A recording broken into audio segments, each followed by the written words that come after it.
All right, I'm really excited for today's stream. Just feeling extra good. Oh, hey, Aloha. Thank you for joining the membership thing. I just got that started up. I thought it'd be fun to, I saw it last night, different things I can do with YouTube, and I didn't realize I didn't have it set up. So yeah, I'm glad that you joined. You now have access to really goofy cat emojis, which I'll be swapping out every now and then. And yeah, I'll put a cute little badge next to your name. It's supposed to change colors as you I think every month that you're here or something. I'm probably gonna change that star badge to something more fantasy, more whimsical. Since you're my very first member, feel free to request what you want that to be. I'm partial to cats, but I'm open to other things.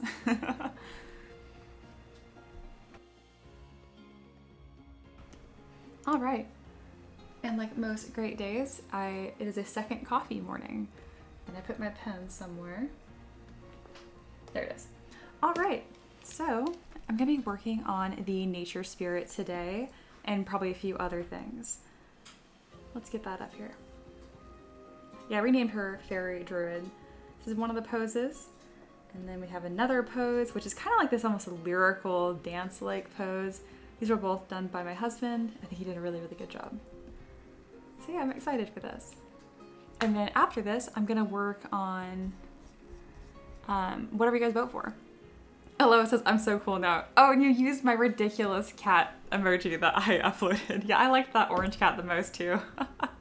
I'm realizing now that it kind of looks like a strength thing, so that's fun. If you too want to have access to very exclusive cat emojis, I have memberships now on YouTube. It's mostly a silly thing because I realize I keep pushing you guys to join Patreon, but like, you don't have to. If you want to hang out on YouTube, hang out on YouTube. So I made that an option finally. So yeah. And then that's really new to me. So if you guys have things that you value, that you want, let me know. Like, I can do member only live streams, all kinds of stuff. We'll see. Alrighty. Taka's here. Hey, welcome. I saw the request that you submitted for February. Looks great. I'm excited for that. All right, let's get this all rolling. But yeah, good afternoon, guys. This will probably be about another good, got 3 hours blocked out for today. And all kinds of stuff that I'm working on. The request board is ever growing.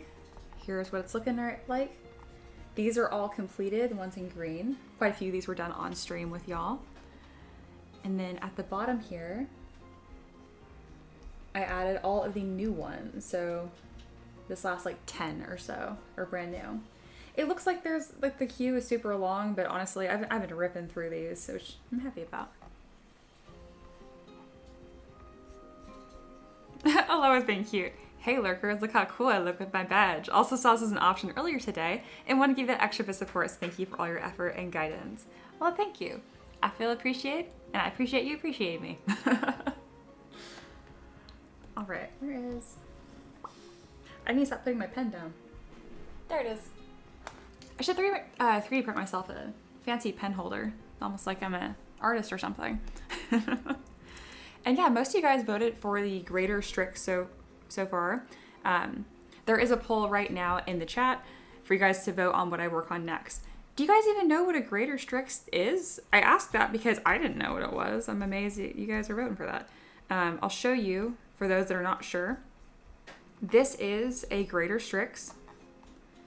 It is a bird-like machine that's been crafted by Swamp Witch to hunt ravens. So this one is the only art that I've actually seen online, and I kind of found stuff that's similar. Here's some AI slop that's mechanical, scarecrowy, that I'm like, I can pull from that. But yeah, it's just a large artificial bird, very scarecrow-esque. And then as far as that halfling warlock that's not getting any love, they wanted something inspired by Zoe Deschanel, but warlocky, so I grabbed this cute cape I found online, and we're gonna kind of piece that one together. But yeah, that's what's going on. And then Taka says, mine's called Cosmic Horror. Nice.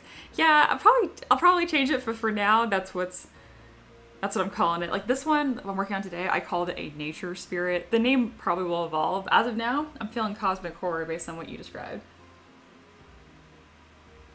What you asked for in so many ways, Taka, is absolutely unsculptable in the best way. I'm very excited to figure out what I'm going to do with that. That's what I'm here for. Hey, Foxy's here. Hello, hello. All right, let's get sculpting, get close all my windows, and get my timer up. All right, y'all, we're in business.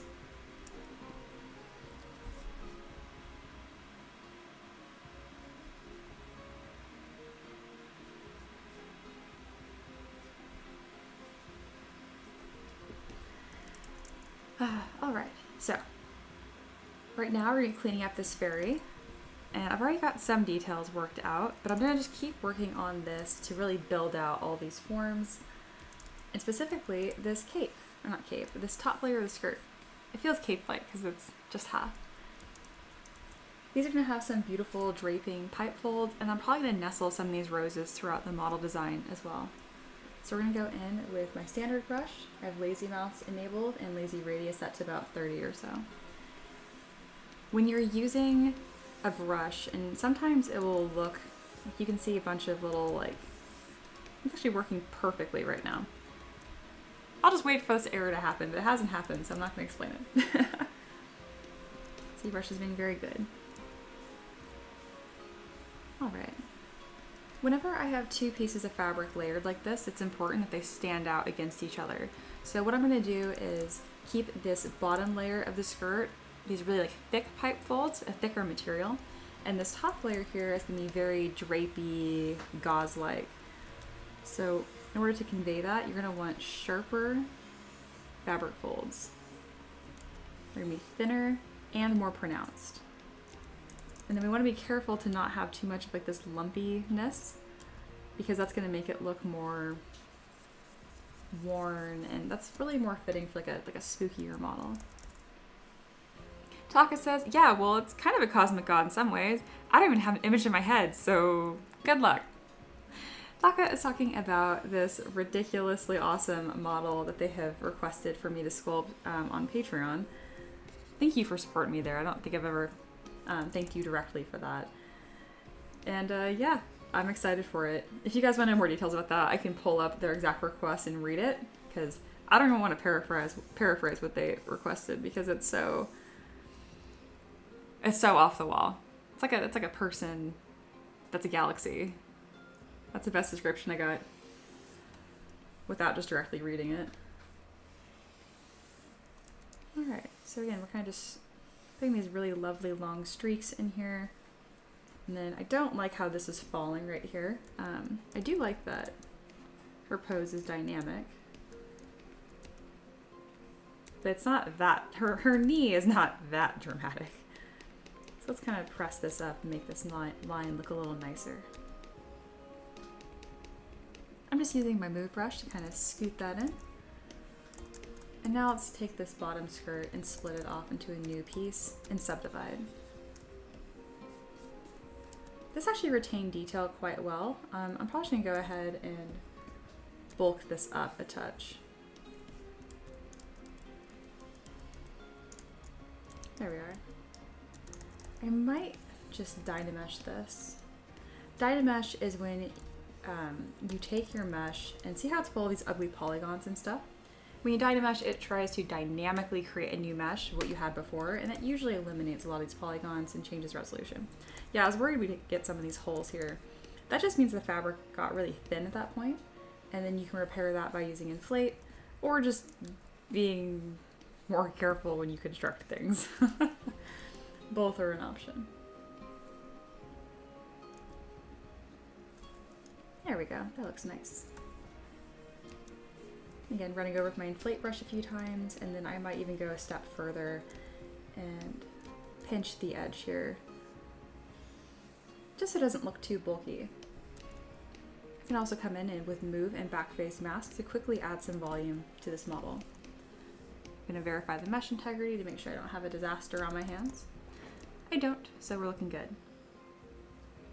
Aloha says, hey Mia, for creating those floating hair strands, do you know where those continuous Z buttons are to stop it from sticking to the face as I draw the hair? I absolutely know where that is. So let's go ahead and show you guys that directly. Aloha asked a really good question, and I want it to be in depth. Bam. So this is the hairbrush I like to use. It's from Danny Mac.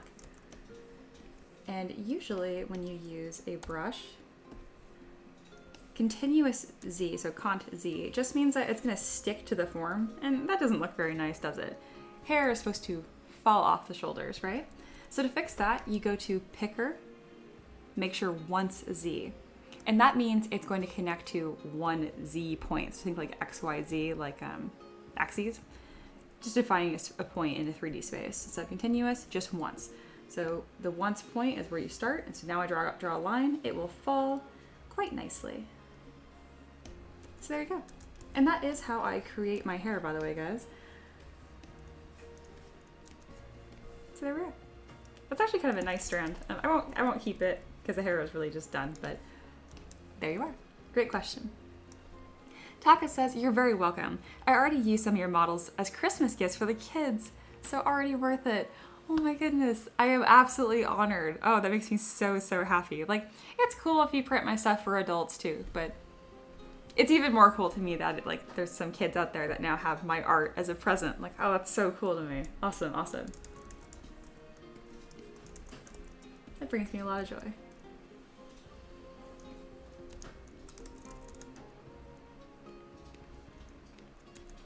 I'm so used to my models just being used for tabletop games, but I have people that have used my models for bathroom decor. I did a pirates collection with a bunch of coral reefs and their bathroom is ocean themed, so my coral reef is in someone's bathroom right now. But it's cool to have it as like cute little trinkets for kids. I know people like using my baby beast for stuff like that too. Really cool. Aloha says, OMG, thank you. I was scrambling around the menus for that for a while now. Yeah, you're so welcome. Aloha is one of my mentorship students. If you're interested in learning how to sculpt, make your own characters, that's always linked in the description. But one of the perks is you can join my live streams and ask me questions live, and it just saves you a lot of time. I wish I had a me for when I was learning ZBrush, because a lot of my questions weren't even that complicated. I just couldn't find stuff, and Google has no idea what you're talking about. If you're like, hey Google, where is once Z on ZBrush? It's like, what? Something you can do is go to the Maxon documentation. It's somewhere on their website. And it's kind of like a giant manual, so you can do Command F. So that's a shortcut for find. And you can type in stuff like once Z or whatever terminology you're looking for. But honestly, that works with varying success. It's hard to beat the on-demand service of me just answering your question, but that is a resource to keep in mind.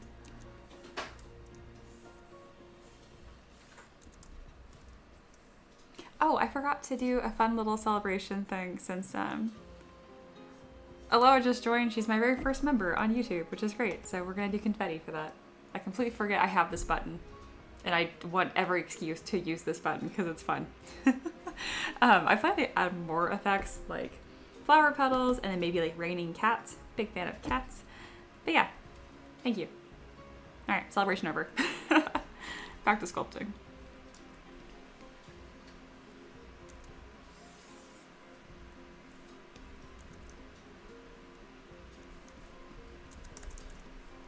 All right, that's looking really nice. Making sure I'm taking care of any clipping errors as they're happening. And then let's kind of, this bottom part is looking kind of blurry.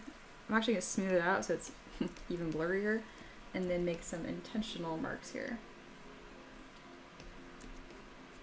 Let's go ahead and clean that up. So all these little distortions you guys are seeing, it's totally normal, whether you're using Character Creator and you're using a rig, or if you're just posing manually with Transpose Master. You're going to have to do a little bit of resculpting whenever you pose. And especially when you haven't done it very many times. It's going to take you a while to prevent the damage to your model, as you will.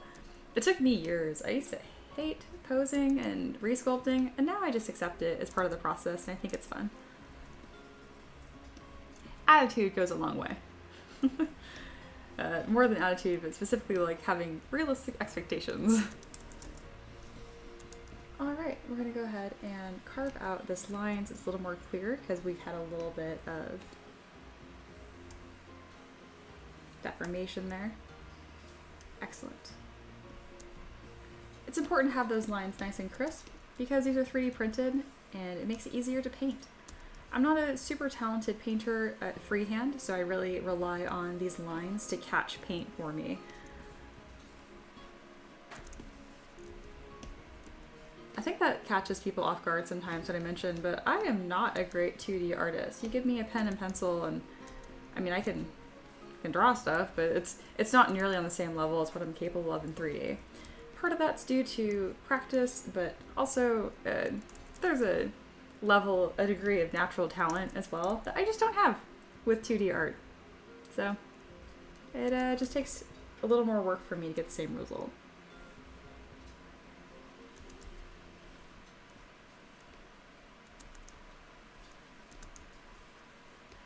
Alright, that's looking lovely.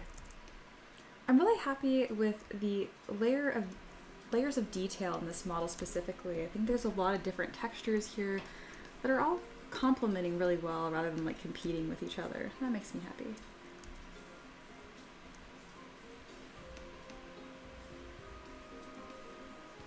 I'm not being too fussed with these fabric folds in the back because one, it's not the focus of the model, and two, a lot of it's actually covered up by her wings. Just enough care to fix any goofiness, but not so much to worry about it being perfect.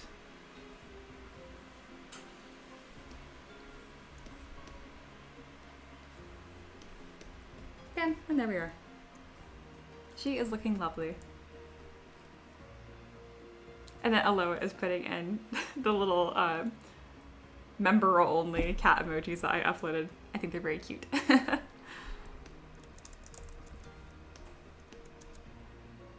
I'll probably update those and change them out every now and then. I've even thought about drawing my own.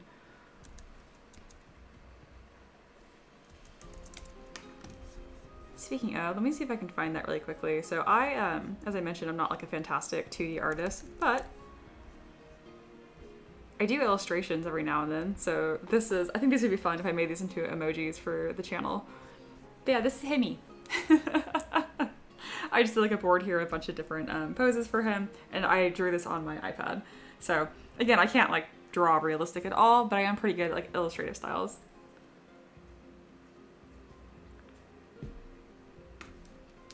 Gosh, I really forgot all about Himmy.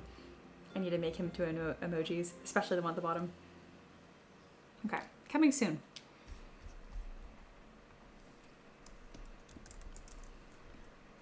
All right. I think this would look nicer if the staff was taller, so let's go ahead and do that. Don't mind her disembodied eyes. Oh yeah, and the petals. I need to grab those as well.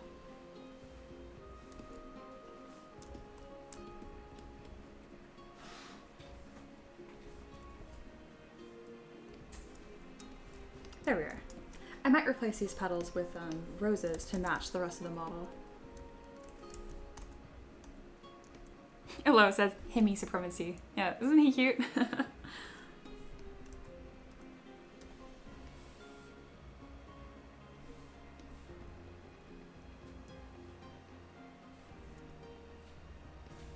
Alright, I need this to be much taller.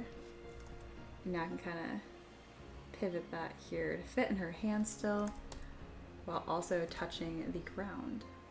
There we go. That looks better.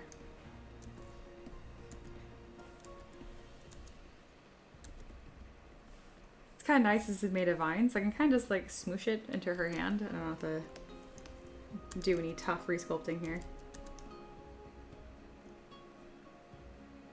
And then Aylin Wild is here. Hi, I think that you're new, so welcome. What program is this? This is ZBrush.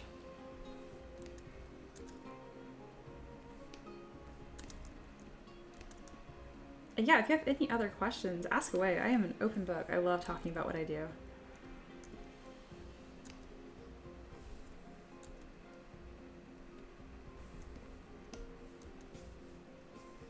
Alright, just kind of bulking this up a little bit because again I want this to be all 3D print friendly. We're going to extend the base of the staff by a touch here. I like to use the transpose line for that. The gizmo works just as well, but I have little preferences of which tools I use for what. Alright, I don't think there's too much more that needs to be taken care of here. So before I actually go ahead and fully post-process this, we're going to look at the other pose that I've created as well. And that's just to make sure that I don't have to re-detail any pieces that I've already done and taken care of. Because I might be able to repurpose this skirt, for example, with the other pose.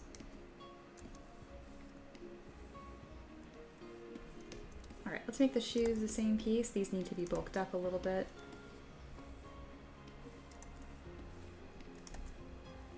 So I'm going to take both of these shoes, we're going to merge them into the same subtool. Excellent. There are toenails on this one, but not the other. We're going to remove those. They're back on the body. There we are. Alright, so I've subdivided these, and now I'm going to inflate.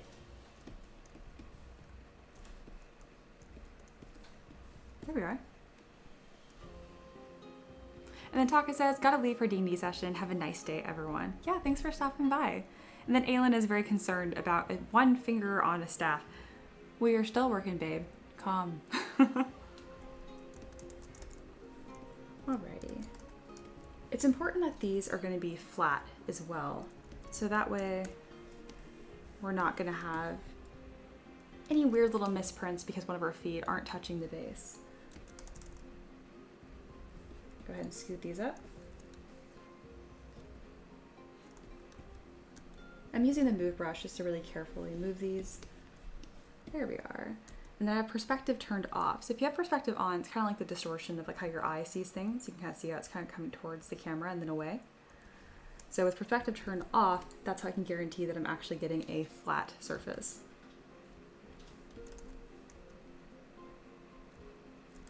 There we go. Excellent.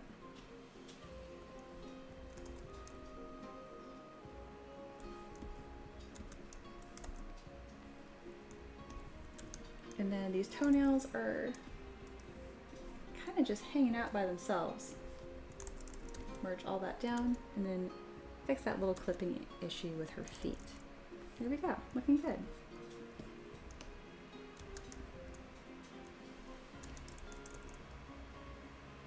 All right. I'm so happy with this model already. Kind of just looking to see if there's any other little things I want to add, but I don't think so. And then I'll also be double checking to see how much of this I can repurpose for the other pose that I have, which is kind of like this more almost like lyrical dance-like pose. I'm also bringing these wings closer to her body because then if they're not free floating, I don't have to worry about the stability of this when it is being used on the table. Perfect. So this character specifically is someone's D&D character, so I know they're going to 3D print it and be using it, you know, physically. So I want to make sure it's not too fragile and that's really easy to move around.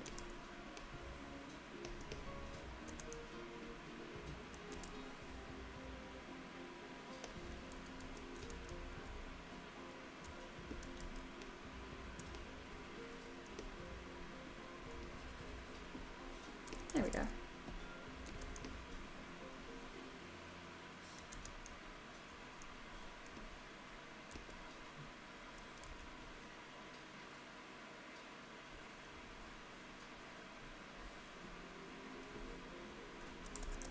All right, and then there's a few vines here that are pulling through.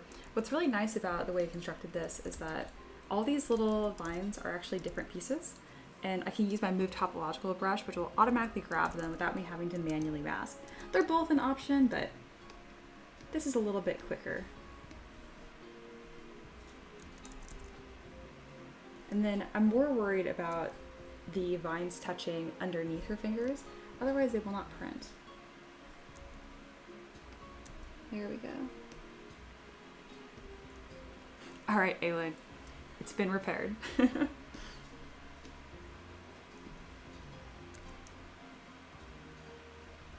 I fuss about these little details too. I like for them to be correct, but that is one of the things that is nice about the scale that I'm printing at here too. Once all is said and done, what's most important are always going to be your larger shapes, your silhouettes, that kind of stuff. But it's nice when like the rest of the design does have that attention and care to detail. Everybody likes that. I'm going to put a few more roses on the design, specifically on the staff.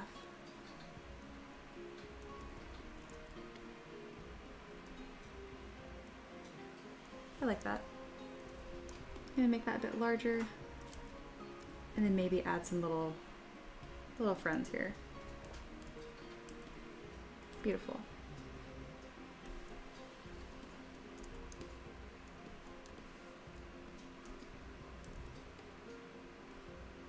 I already have these petals that are kind of blocked out, but instead of just being petals, no, I'm not crazy about that. I'm actually not a fan of that. Let's put these somewhere else.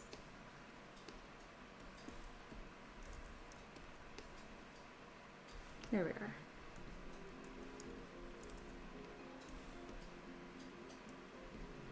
And then I'm going to go through the staff again, and these little tiny petals are sticking off. I'm just going to delete them. I don't think they suit this model, and they're really, really small and fragile. There we go. That's better. Alright guys, I think this model is just about done, so let's kind of start looking at the other pose.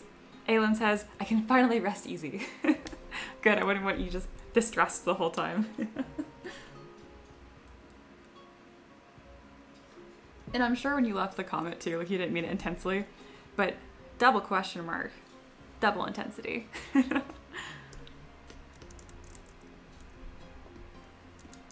Alright, we're going to merge these roses to the staff because I'm probably going to reuse this exactly in the other pose.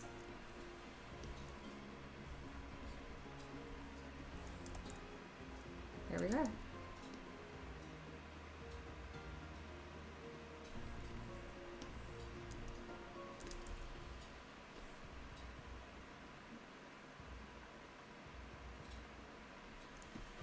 So yeah, I realized that I've stopped poly painting my models, so giving them color on my streams. Not intentional, I just completely forgot. So when we start a new character, I'm going to poly paint them again, which I know is kind of makes the stream a little more fun to watch too. Alright, that's all taken care of and looking good. This is the model before we posed her, and then this is the second pose. So first things first, the wings are a little stiff. That's because these were just like straight from, I try to keep my wings really straight and symmetrical, kind of as a base mesh that I can use in the future and iterate and change. I have this pair of wings right here that are all ready to go, and these have actually already been curved and softened up considerably. So you'll notice like this wing has much better motion and grace to it as opposed to these perfect little stiff blocks.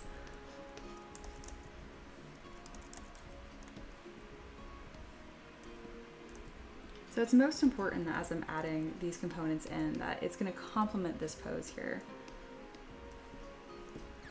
Alright, I'm going to use from the back. We're going to hide her hair just so it's not in the way and I can really see how this is connecting to her body. The wings should really be fitting somewhere by the shoulder blade. I mean, it's all fantasy, so at the end of the day, you can kind of like make the rules whatever you want, but I find it looks best if there's some reasoning, logic behind it. I think that looks nice. So now we're going to duplicate this wing, and then we're going to mirror it. So now we have a pair. We'll place this in a similar way. Once I get it roughly positioned on her shoulder blade, I'm going to keep changing the views back to the front just to make sure that it looks good from both sides. I love the silhouette that's going to create right here. It's really nice. I do think it's twisted a little more than it should be, so we're going to rotate it maybe. No, that actually looks good as it is, so never mind.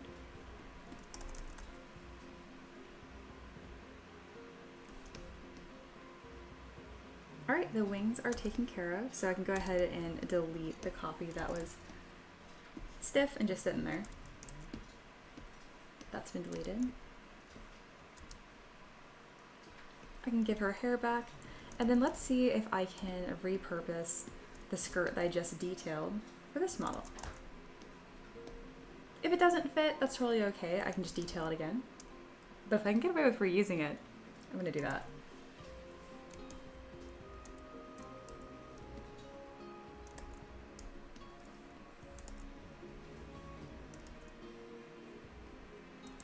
All right, let's merge down to one piece, and I can just pop it over to this different tool here by using append.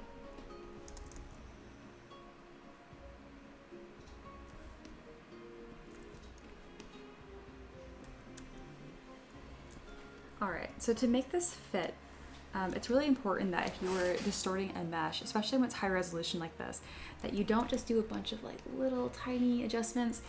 It's gonna make it really lumpy. So if you're gonna do this, grab a large brush size, a high Z intensity, and just do a few large adjustments.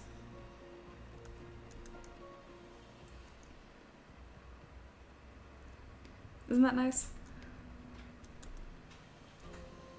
And notice I'm using like really slow strokes here too. I really want to make sure they're intentional. And that's how you avoid getting that weird like lumpy look. All right, that worked out quite nicely. Let's go ahead and hide the base I was referencing. All right, that worked out perfect. So now I don't have to redetail this again. So if you're curious, I could detail this beforehand and then have subdivision levels when I put it in Character Creator 4. The reason why I don't do that is because I've kind of found into some issues of keeping the resolution.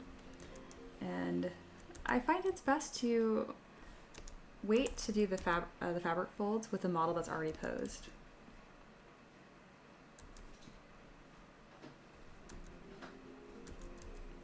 All right, this mesh isn't really respecting gravity as of right now. So I'm gonna go ahead and account for that.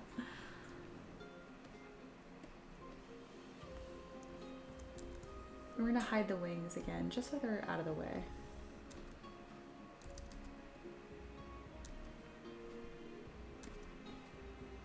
Something else you can do, kind of a trick here, is you can turn on transparency so I can see the body underneath and how this is all interacting. Again, it doesn't have to be like a perfect science, but it sure looks nice when it seems like there was some thought given or it's more intentional. I am having fun making this pose a bit more flowy, a bit more dramatic. So to do that, I'm gonna really make sure that the skirt is form fit towards the top to have the most dramatic flow as this pans out.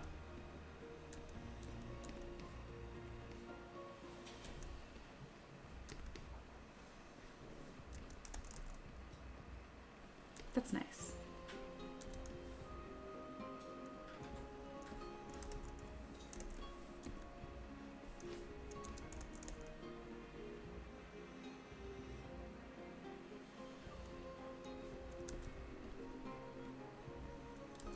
I'm gonna zoom out and then I'm gonna kind of just push the mesh around a little bit.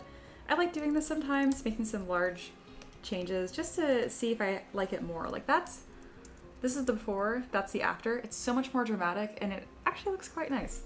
So I'm gonna go with it. When you're working in a 3D software like this, I think it's really important to take advantage of, you know, like one of the huge benefits of working digitally, which is you can just undo, you know? So you might as well try things out because you don't have to erase or you're not damaging your paper or wasting materials.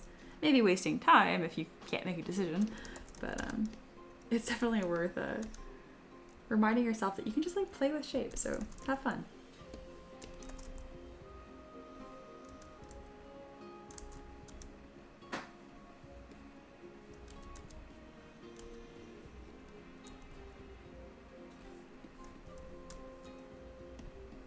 We're losing a little bit of the like integrity of like the structure here.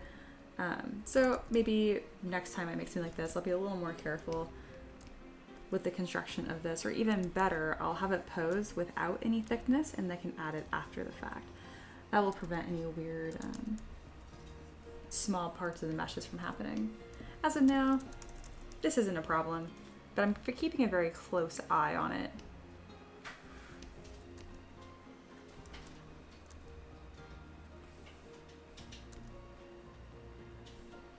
All right, might add some new fabric folds here to kind of complement this new dramatic pose.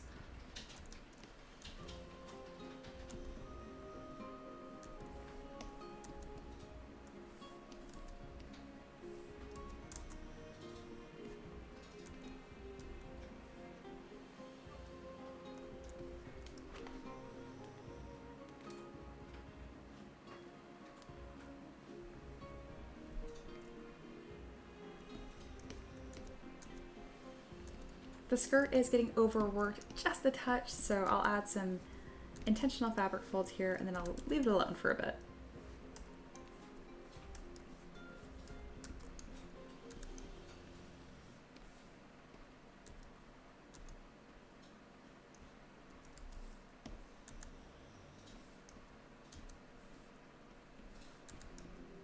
There we are.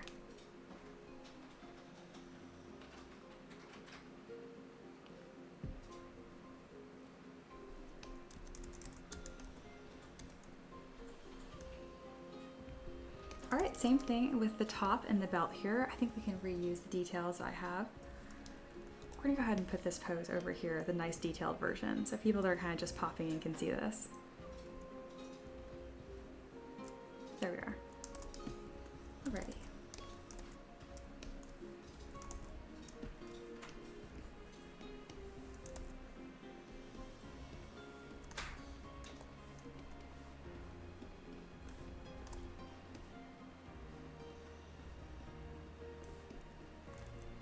Perfect, that fit like a glove.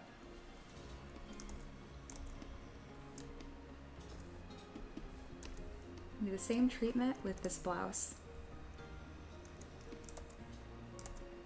I would love to wear something like this. It looks so comfortable and like flowy.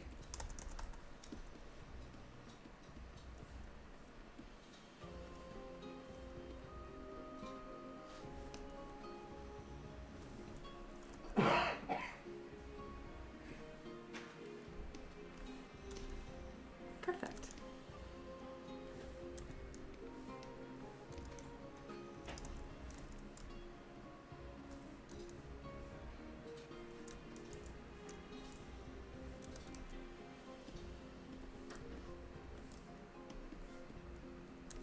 All right, that's looking really nice.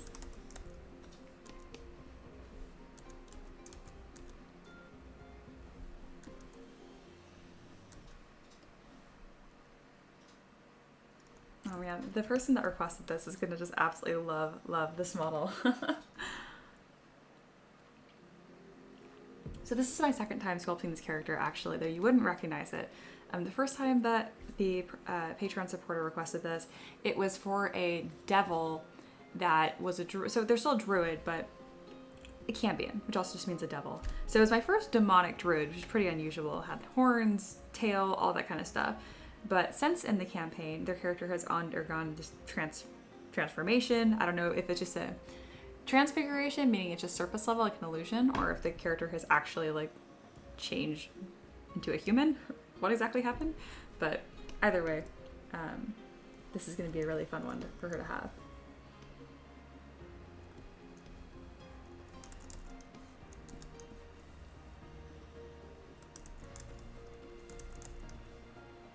All right, so now we're gonna fit this cowl here. I think it got a little distorted in the pose. No, it didn't actually. Actually, it looks really nice. We're gonna subdivide this a few times and then use move and back face mask to add more volume. This is gonna extend into the model. And then I'm gonna add some more resolution so I can add some fabric folds. That'll just make it look nicer because we have some of it poking out here and it does look a little odd that it's just perfectly smooth. Let's go ahead and add, there we go, just some folds right there. You'll notice that I'm not doing the entire thing because, well, you can't see it. So you don't have to worry about that. There we go, that looks nice. Aloha says, looks great. The clothing and pose looks so natural. They do. Ricky did a fantastic job posing this.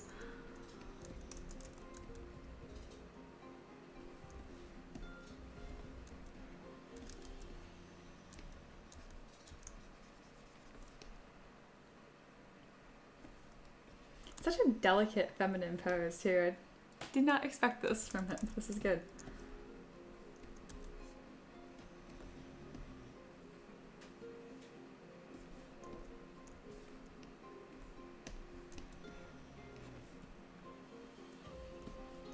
All right, and then we're gonna put that new staff here too.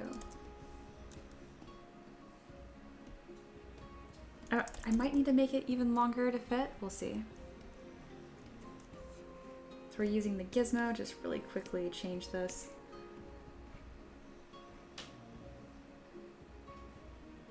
And then I'll need to move the wing up or down to prevent this clipping here. Now that I have it roughly in the right position, I'm going to go ahead and use the transpose line. I can toggle that by clicking Y on my keyboard, Y as in yak. And now I can do some finer adjustments here.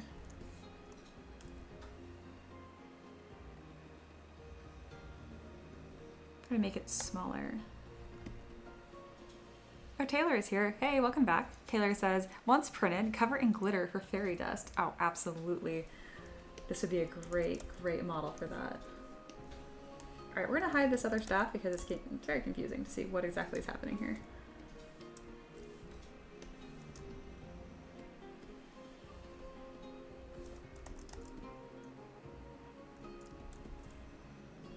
There we go. So let's go ahead and hide this in place. Okay, so it's covering her hands. That's what's making it a little confusing for me. There we go. Perfect. Now that it's placed nicely in her hand, I can grab this top here and rotate upwards. And the best part is that this staff is made of vine, so I can just bend this as needed.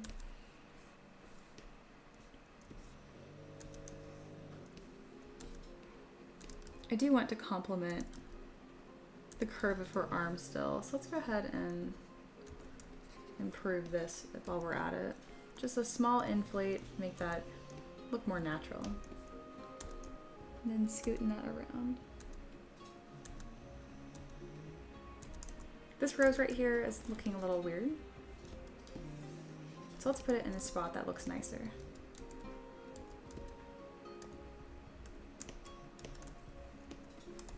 And then Taylor says, by the way, love the second pose. Yeah, isn't this incredible? Oh my goodness.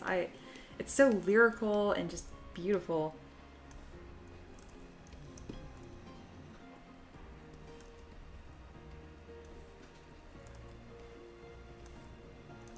I think I might just put this rose in her little like elbow pit. Kind of cute.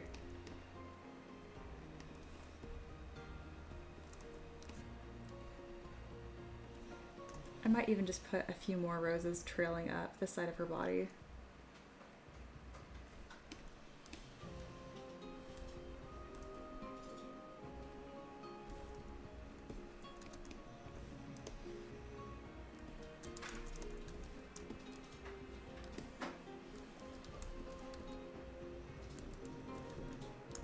There we are.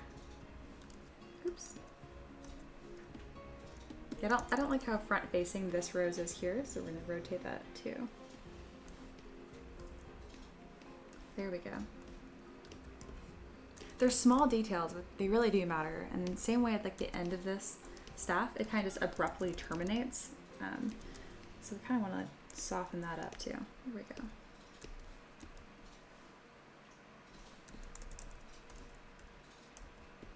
And let's double check to see how this is fitting with the wing.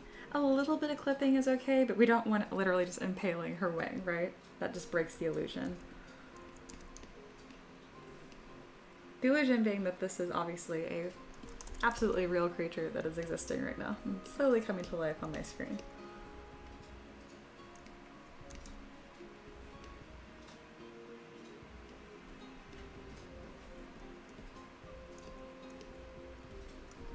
Beautiful. Oh, Sarah's here. Hey, welcome. Sarah says, I live.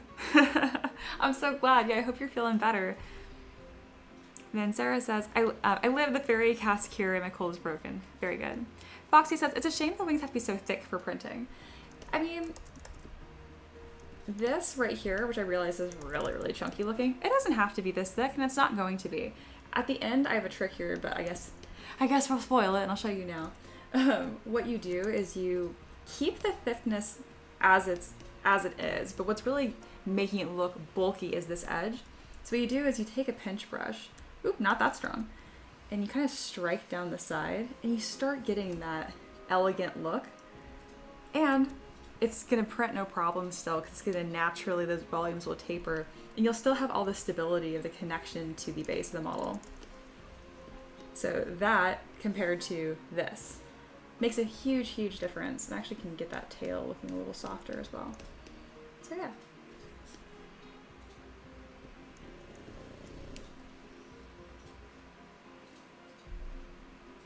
Foxy says, I've managed to print some very fine swords with my printer, but anything as big as and support as a wing would be a danger.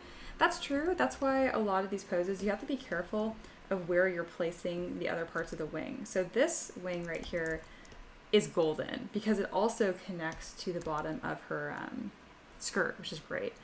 But you're right, if you just have wings that are pointed like straight out, that can be tricky.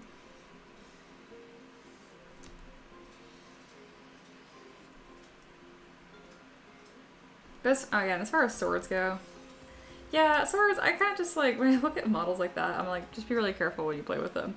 I actually have a much easier time making wings secure than I do swords, because like the wing, it connects so far down her back, right? Swords are just in their hand usually, and it's a little more odd to have the sword blade touching parts of the model. I can have it resting on the base sometimes, but even then that one's a little trickier, in my opinion. All right, beautiful, beautiful.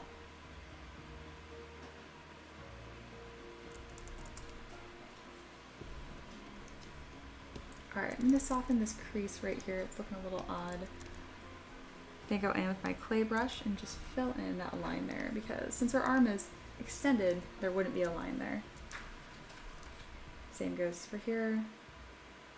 And then I'm gonna just elongate her fingers a touch.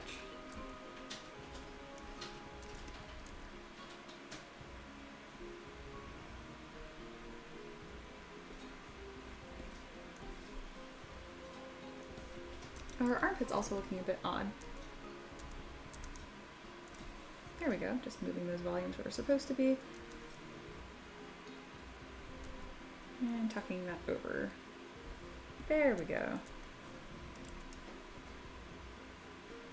That's better.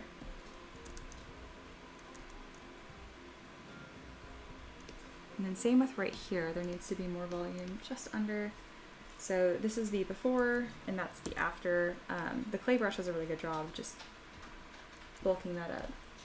I do need to run over these fingers with the inflate brush, just a touch. My rule of thumb is I usually try to keep the gaps like right here touching, and then this top part is what's going to be separate. It really helps with that, the fragility there. It's kind of mittenifying her hands, but it preserves the silhouette, so it's kind of a win-win. We'll do the same thing with her other hand here. Gonna move some of these vines about, just so it really complements her hand. There we go. Beautiful, beautiful.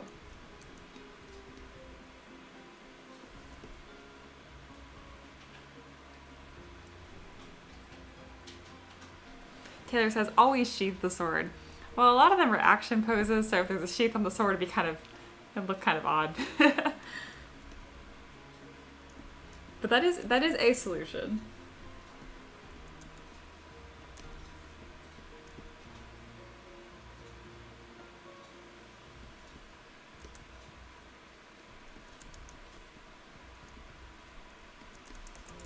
All right, we're gonna fit this top just a bit better. We have some weird gaps right here.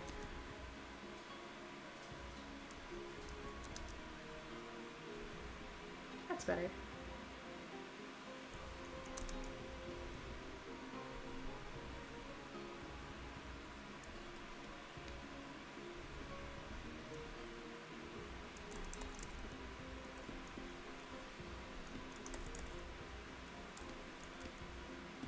Gonna just inflate her feet and her legs, and then maybe add some volume on the back here, just kind of like a hidden thing.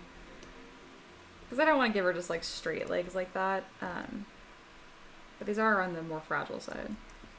That's better.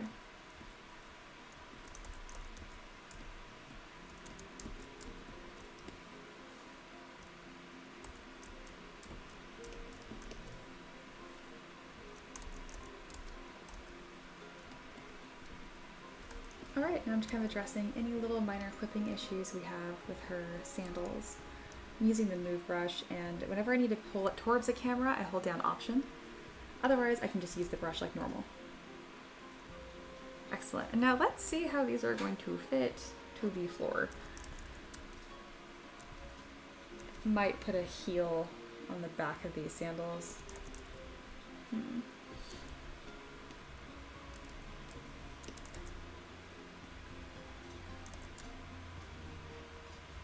gonna grab the sole of both of these sandals, and we're gonna kind of play with these. Alright, I've duplicated them once, and I might just start pulling, kind of giving them almost like a wedge. So we have 2 layers that I can play with here now. Still looks really nice, and then it's really easy for me to add volumes. I can make this flat. Taylor says, or just make the swords huge, like the size of a surfboard, like an action anime. I am a big fan of that solution, and that's usually what I gravitate towards.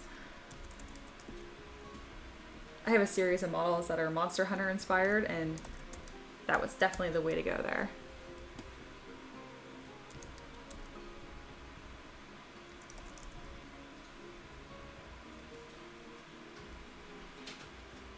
Alright, we are making progress with these shoes.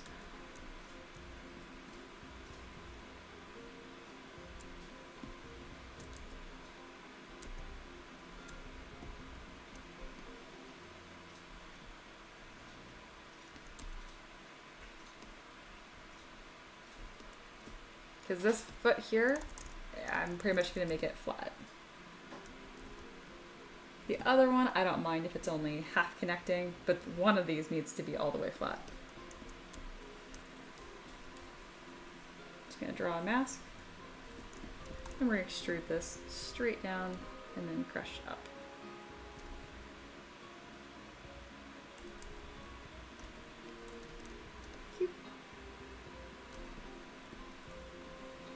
There we go.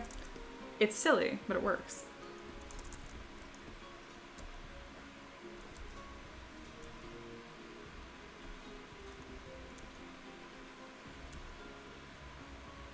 So this one will have kind of the same treatment. We're going to really focus on the front part of it. I'll probably just draw a box myself, kind of like this shape. And just going to extrude straight down and clip up.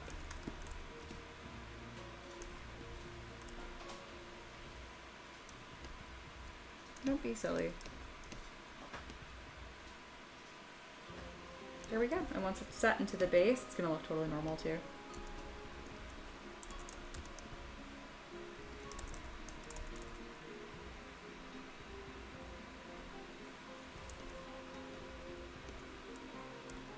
Perfect, and that'll be nice and stable too.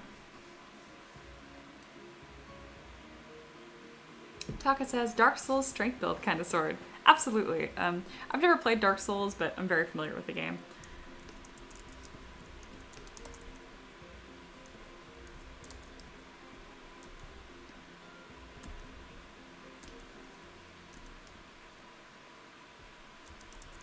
Alright, I think this pose is pretty good.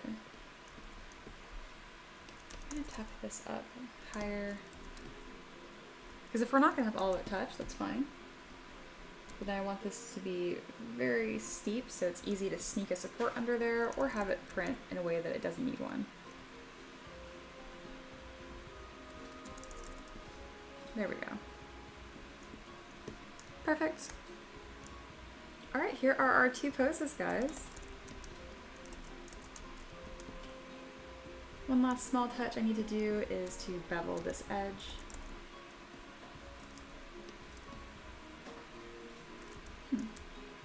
Interesting.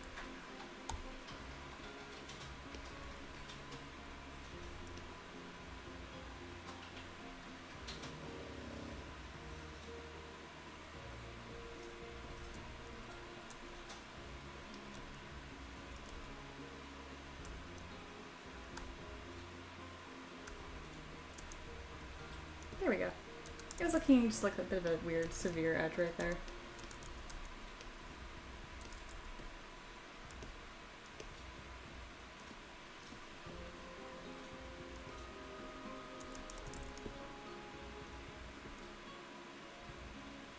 All right, that's all set.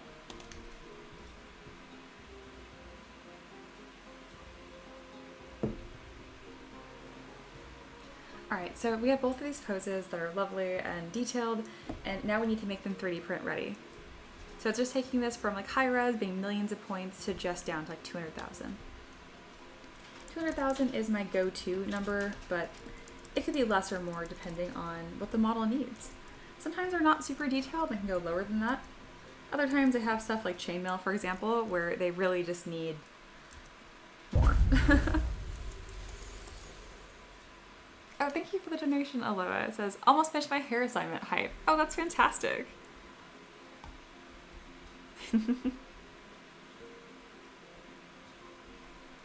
excited to see what you have worked on and see like kind of just like what you came up with, you know? Because each time you submit an assignment, there's so much going on. I'm definitely excited to review that.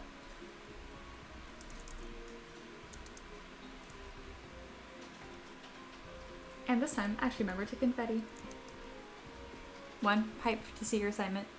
And 2, thank you for the donation too. And any excuse I have to confetti, we're gonna confetti. Again, I need to have more effects like this. As of now, this is the only one that I have. Alright, end of woo.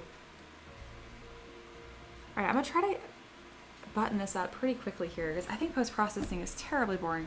So I want to get this done quickly so we can get to that next model. It looks like the Greater Strix is going to win by a landslide, but if you're new and you haven't already voted, in the chat right now, I have a poll going for what I'm going to work on next. It's between a Halfling Warlock and a Greater Strix.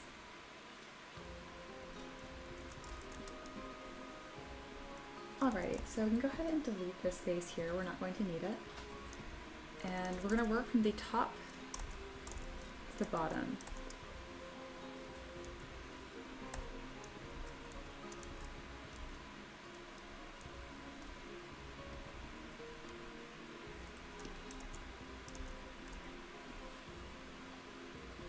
Alright, remeshing by union, and we're going to roll right through this.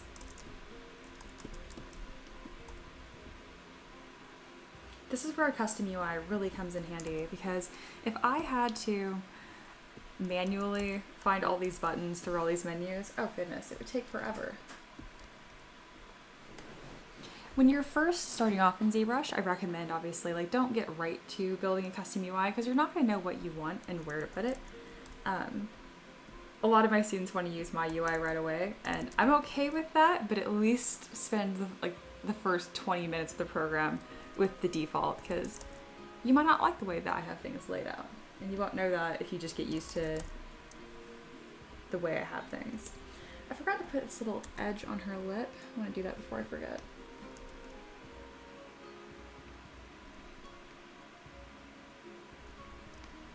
It's a really small detail, but it really makes a big difference. I do the same thing with the base of the eyes as well.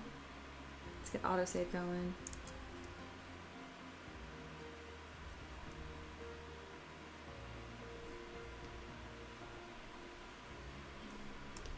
There we go.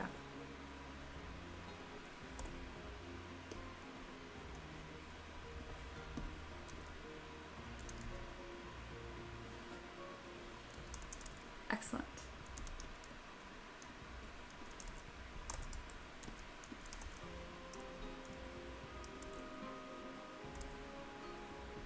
Oh, I totally forgot to even comment. So Loa mentions like excited to finish like almost another hair assignment.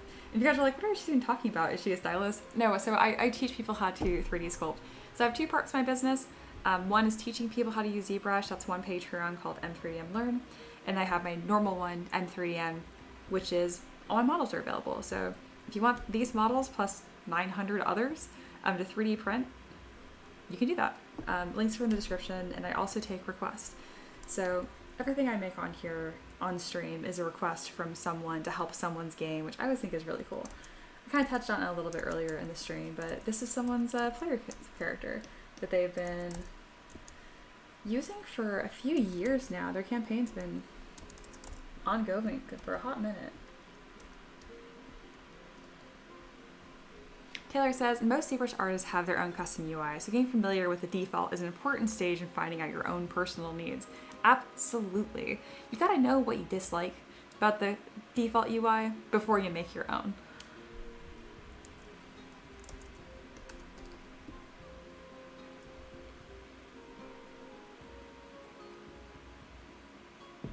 Speaking of, Taylor, how is your ZBrush journey going?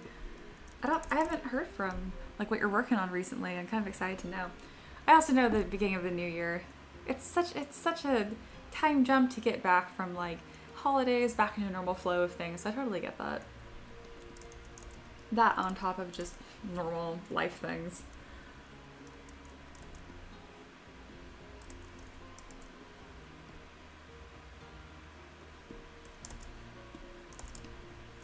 I already know what base I want to use for this. I have a base that's covered in some flowers and in grass, and it's gonna be perfect. I can also kind of use that to my advantage to make the model more stable by kind of like wedging her foot next to like a little grass sprout. Most people that 3D print my models, 3D print them on decorative bases, because those are the ones that I pre-support. So might as well, use it to your advantage. That's the first time I've had ZBrush crash on stream in a long time. This is also why I obsessively quick save. So I actually have my quick save saved to every, goodness, 3 minutes, which I know is a bit overkill, but you know, it works out for moments like this.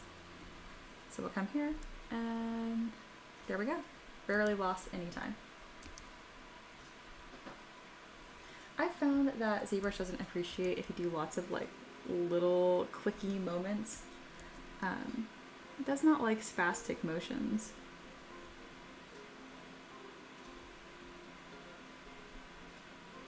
Here we go. And we're back. I like using the quick saves a lot too, because you know, when you're kind of in the flow, like I don't remember to stop what I'm doing and save constantly. So it's kind of nice to have it automated. Kind of a rule of thumb I do is like if I ever have a program crash though, and even if I only lose like 2 minutes of work, I'd make one improvement to the model somewhere. So right there I found like a small clipping issue. I always want to leave it better than it was before, so that way like any time lost for a crash doesn't feel too bad. Alright, we're all set.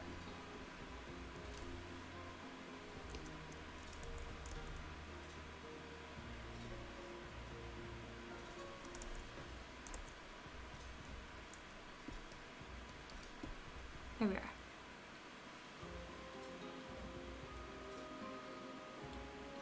Oh, I just realized that it's Saturday. I hope you guys are having a good weekend. I won't be streaming tomorrow because it's Super Bowl. Or you know what? I might just stream before Super Bowl. May or may not stream tomorrow. We'll see. If I do stream, you know, you'll know because I start somewhere around 11 a.m. to 1 p.m. ET, sometime in the afternoon. Afternoon/late morning.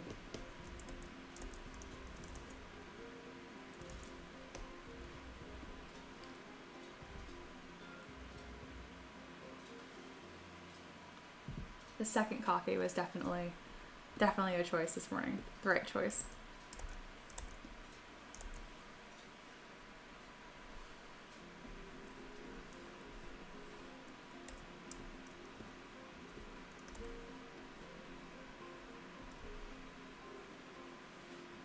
Taylor says, I put a pause on learning ZBrush for now. I'll return on the journey probably next month. I haven't purchased a printer. Oh, congrats. I haven't used it yet. It's tough to find time for stuff. I totally get that. And yeah, I'm in no rush. I'm going to be doing this for years, so whenever you're ready to jump back into learning, let me know. I appreciate you not just continuing to submit assignments, because I honestly, I don't double check payment as often as I probably should, considering I'm running a business. It's somewhat honor policy. Once someone has become a student, I'm like, yeah, now you're my student forever. That's just how I mentally think of it. I'm like, I will attend to you accordingly. Oh I'm so excited for the requester to see these models. She is gonna lose it.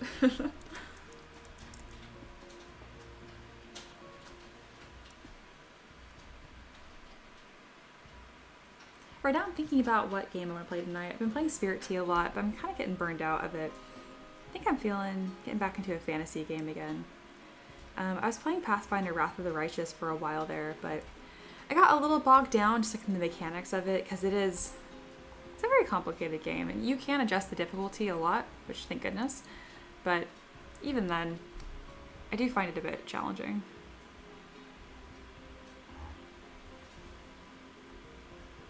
Alright, I'm going to work for another 30 minutes, and then I'll take my first 15-minute break. My first and only break of the stream. Probably get some water. But let's see how much I can get done in this next 30 minutes or so.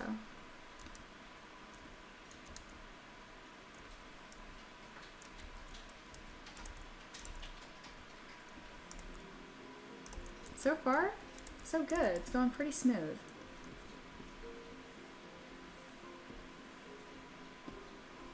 I think this mesh is best off just dynameshing, and it's got some weirdness.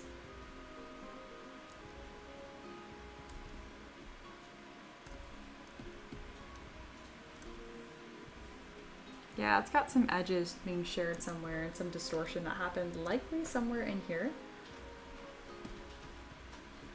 So I'm just going to kind of keep an eye on it as I post-process right now. It's nothing that's going to stop it from printing well, but I like my meshes to be as clean as possible. It never feels good when you try to print something and it throws up a bunch of error codes, you know?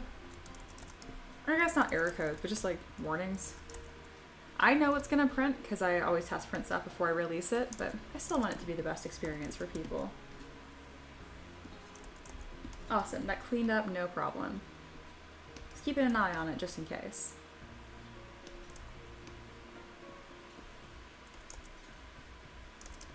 Very good.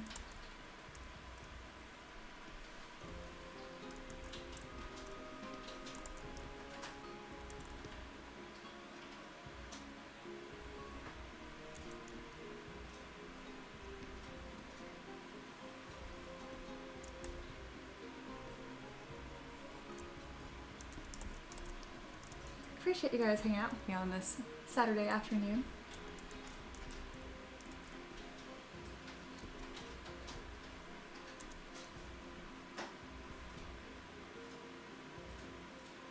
Just making little improvements here and there, making sure we don't have any funny business. There we are. It's not the end of the world. There's clipping here and there, but I just like to make sure it's not too egregious.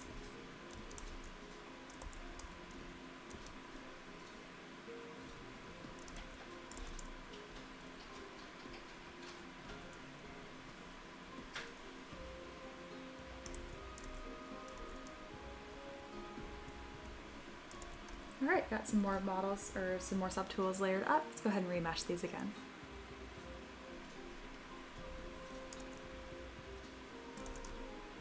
Awesome. No errors, looking good.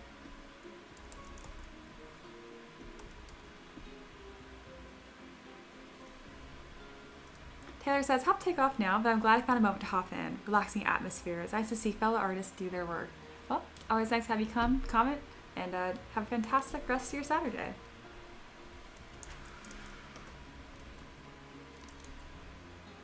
Despite being on my second cup of coffee right now, I'm actually feeling pretty relaxed too. I've never been much of like a coffee spaz though. Like, it doesn't keep me up either. I could have, sometimes I do have coffee at 9 at night. I know it's like, you shouldn't do that. It's bad for you, caffeine, whatnot, blah, blah, blah. I found that it doesn't really affect my sleep, if at all. I don't know. Does that mean I just drink entirely too much coffee if it's not even keeping me awake anymore? I'm not gonna worry about it.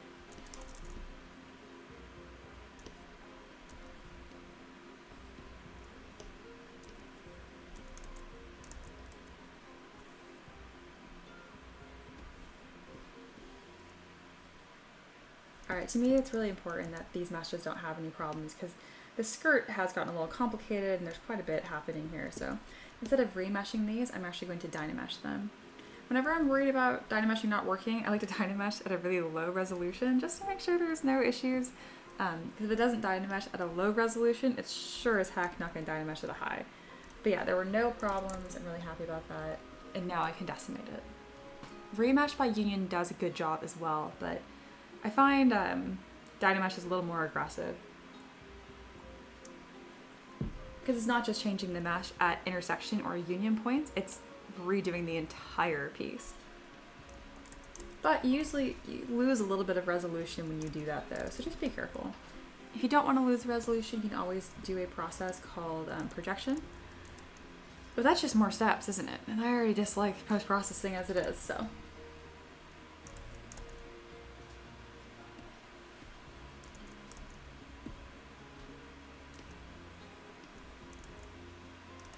All right, this is great.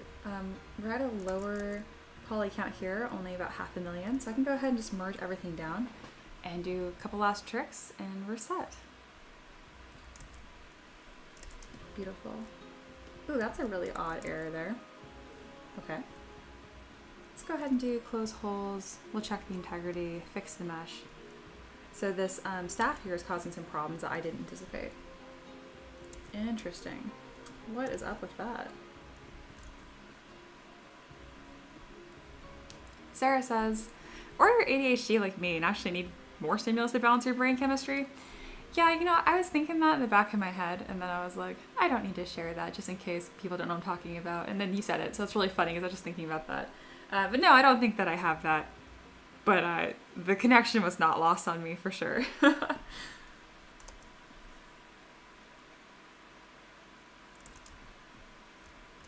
Wow, this staff is being chaotic. What an ugly mesh on the inside there. Let's see if this will repair it. If not, I'm just gonna go back a step and just dynamesh it. That's all that needs to happen.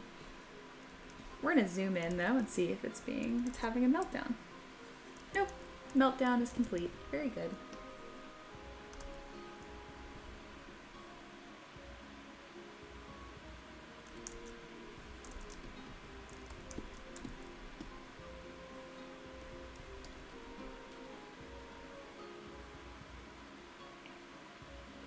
It also might be that I just put so much creamer in my coffee that by the time that I'm done with it, it's more like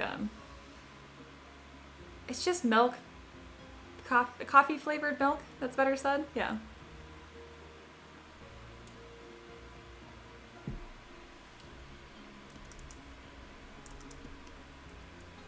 Awesome, that repaired itself no problem. Good job, ZBrush.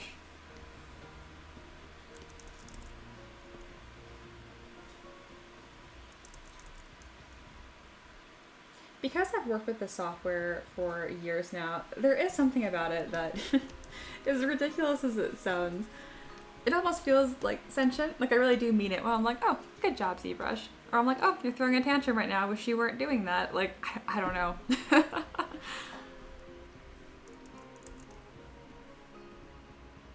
Do you guys do anything like that? Personify things that have no business being personified? I want to blame it on my English teacher in high school.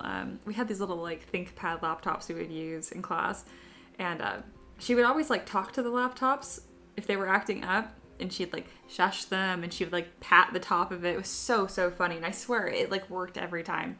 In reality, it's probably because she wasn't just frantically clicking on it, so it had time to reset. But in my head, it's because she spoke nicely to it. That's the more fun version of that story.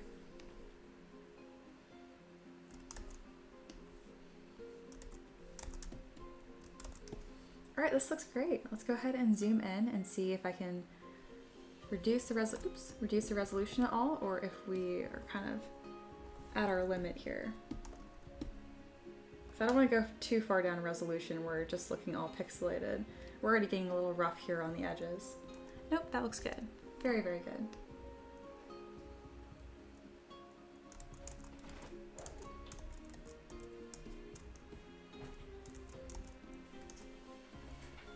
Oh, I completely forgot, Sarah. Thank you for supporting me on Patreon. You know, like, welcome back. You have supported my work for years now. I mean, I guess technically there was a break. I don't really see it that way. And like, once you support me once, I've always considered you one of my people. But yeah, it's really cool to see that. I'm excited to see you submit a request, or if you're just here to hang out, that's totally cool too. But yeah, I just want to tell you, like, welcome back on stream too. All right, this is looking beautiful. Let's go ahead and save this work in progress file, just in case there's any funny business later on. Very good. And now we're going to jump over to this other pose here and get that pose processed. Oh, are you headed up to the loft, honey? No. Okay. Just the other room. Oh, that works out. Do you want to see Yes. how this looks posed? Yes, yes I do. All right, so I'm going to see if you're even on camera. There you go, so you can see yourself if you're on camera now. Here's my arm. Okay, that's just your... My legendary arm. This is my husband. This is the other half, M3DM. Come in here. He's also drinking coffee. We both had double coffee. I was not ready for this. He's the... I know, I got you like all cameoed. But he's the one that posed this, because there was like 3 different people that complimented this pose. Hey, sweet. Yeah, and that's all you, so... Right on. I really re-sculpted the skirt to even further push what you did. What do you think? I love it. I was pretty baffled that you picked this pose. This is so like beautiful and feminine and... Well, the hardest part was taking the staff and tucking it under the elbow. Yeah. So, yeah. It was a lot of fun though. It's beautiful. I didn't know you could be so dainty. Well, the presets help a lot. Don't say that. I'm outing myself. But yeah, I wanted to show you this all detailed and stuff. And then here is the other one, which is much easier to detail. But all right. Yeah, they both came out fantastic. So yeah, thank you, honey. I like it. You've done great. It's amazing. I think we're a good team. Oh, and then Cheese is here. I want to say that you're new, but I swear I've had a cheese, or was it a taco, before. Anyway, hello, welcome, Cheese. Have you done an Armor Templar yet? No, I haven't, but I'd love to. I take requests on Patreon. It's not free. I gotta keep the lights on around here. But that is an option, and that is a really cool idea. Recently, a lot of my requests have been very flowery and sweet, but I love doing more like medieval, like Templars, soldiers, and monsters too. I am very, very good at creepy monsters. I did an entire set of the 7 Deadly Sins, and that was a lot of fun. All right, let's get this post processed. And then, oh, reminder that I still have that poll running right now to decide what I'm going to sculpt next. Both of these will get done at some point because they're both requests on Patreon. But you guys can vote on what I work on next. So we have the Greater Strix and a Halfling Warlock. All right, let's go ahead and put a little stamp of this pose up here, and then let's start working on the next one. This staff had some real funny weirdness when I post-processed it last, so we're going to Dynamesh it instead of remesh by union.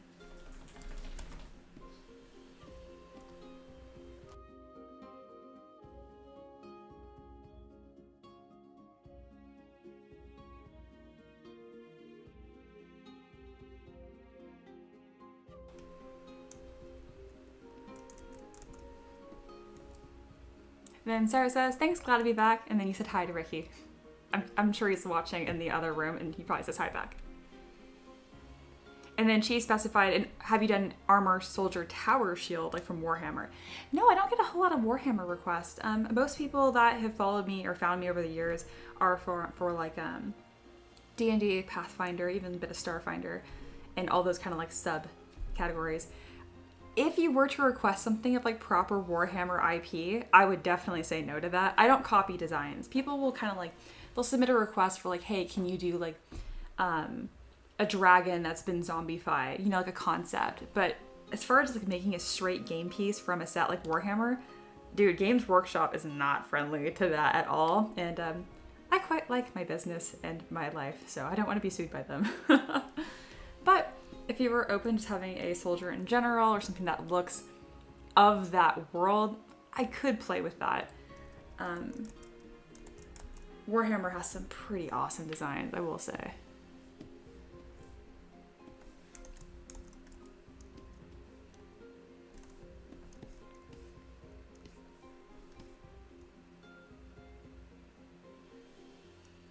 But currently I have sculpted just under 1,000 different models, ranging from like scatterbrain pieces, monsters, characters, all that kind of stuff. I've done different large projects over the years, like steampunk, pirates, Vikings, and so kind of just like everything that loosely fits into those categories you can kind of imagine I've probably done before. Like I've done like a long ship and a pirate ship, and one of my favorite pieces for Vikings, I did a bunch of palisades with heads stuck on them, so that was fun.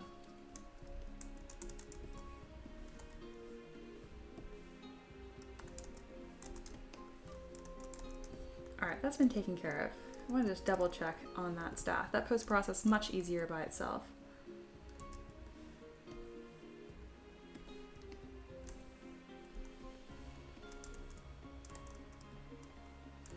Alright, I'm going to give this the same treatment here, and as I post-process, I'm also going to be double checking to make sure we don't have any floating fingers or stuff that's not going to want to play nicely when printed.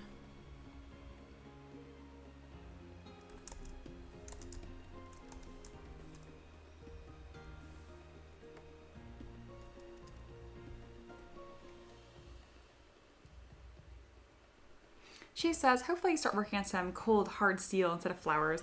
I prefer less flowery characters and more down-to-earth characters. Well, I mean, technically, flowery is about as down-to-earth as you can get, but I know what you're talking about. I have... Here, let me just save you some time here.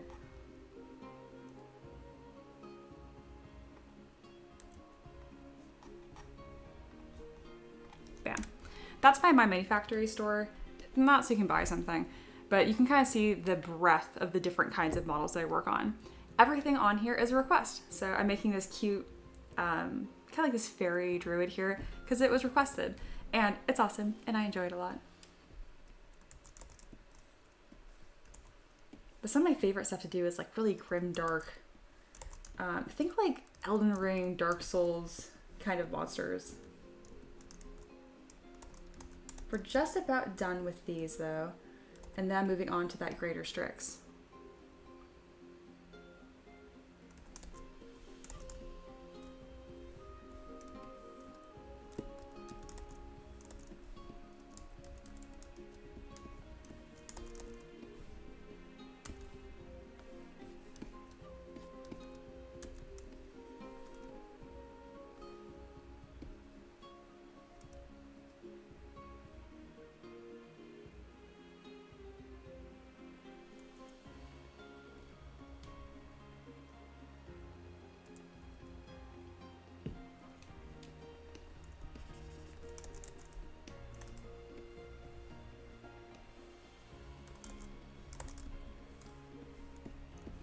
There we go, that cleaned up nicely.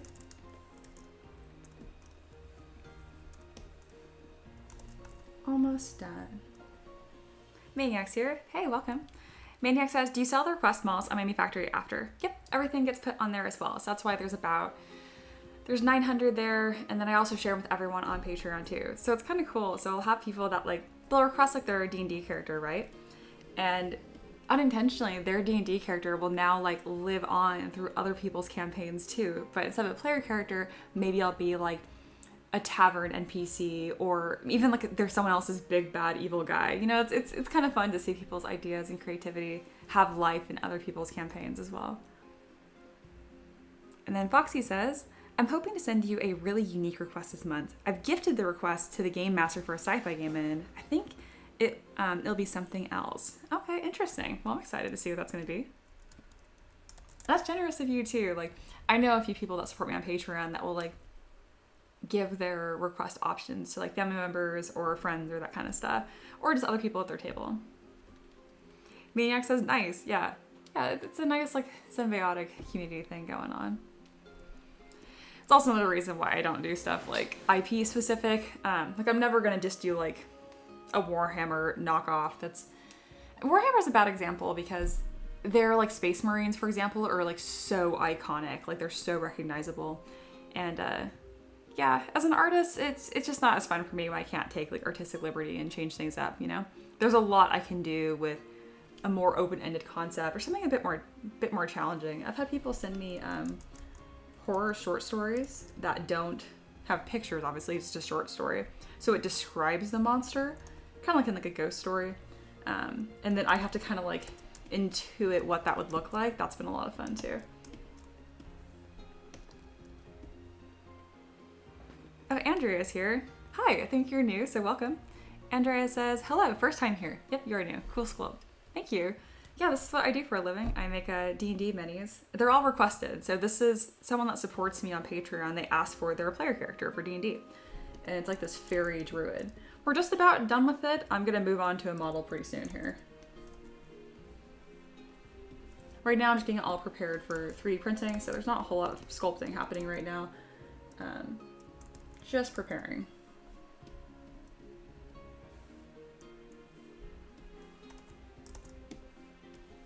So yeah, we're gonna put these on a base. By default, I have things 28mm scale. But the cool thing about digital design is you can change the size and the scale to whatever you want. I have people that print my stuff like small statue size, like 5 to 6 inches tall. That's pretty cool.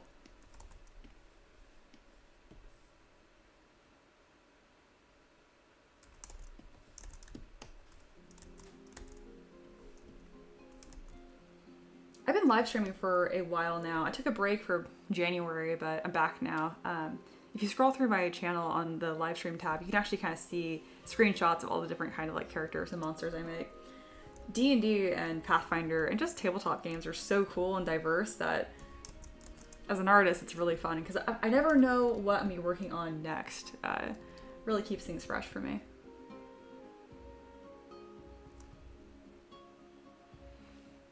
This next one you guys have voted for, so the Greater Strix has slightly winning the lead right now, and then the Halfling Warlock is trailing behind at 35%.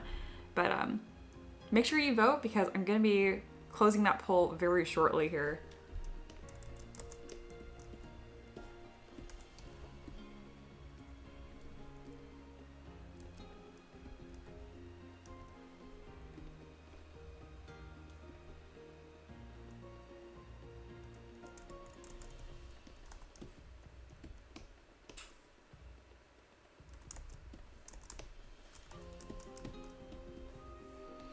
Alright, both of these are complete. They're ready for their last stage. So what I do is I take these, I copy them into a subtool and put them into my end ZPR. These are kind of files I have prepared so I can quickly run through the beginning and end stages of my model. So as you see here, I already have 2 models in here, and this is just so I can look at things and make sure they're roughly the same scale.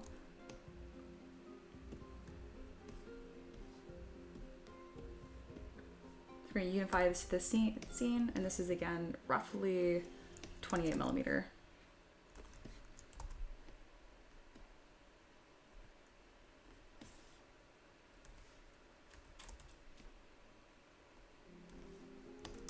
Perfect.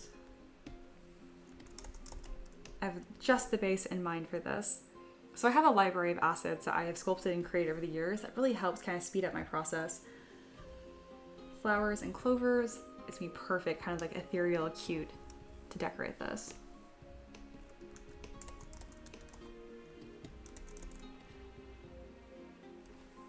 All right, let's go ahead and split these models into their own respective pieces. Excellent.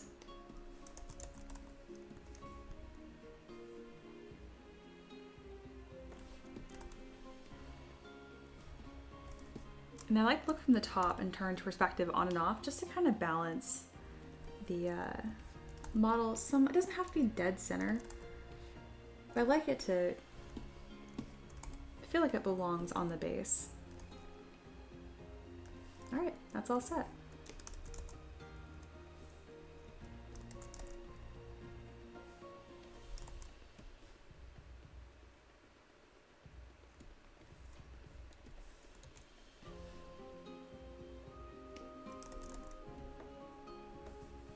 Alrighty, and then we're gonna have this other pose fit as well.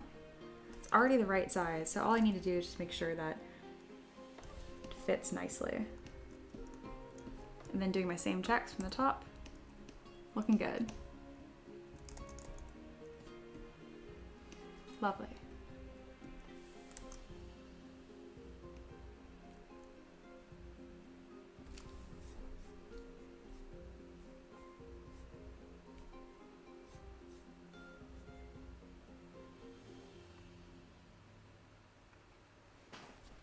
And then she says, talking about the model that they're wanting, a heavily armored and armed merchant with chains adorning the armor. Oh, that'd be kind of cool. Leading to locked boxes. Oh, that's even more fun. Or, merchant. Uses a warhammer, like a weapon. I'm thinking of like the brand Warhammer. Gotcha. And tower shield. The armor is cursed and gilded in gold. Oh, that's fantastic. Yeah, that's absolutely something that I would sculpt. Everything that I take my requests from people that support me on Patreon. If you're interested in that, I have that linked in the description. And I also have that pinned at the top where it says get your D&D character sculpted. So yeah, I encourage you to check that out. That's absolutely something that I would make.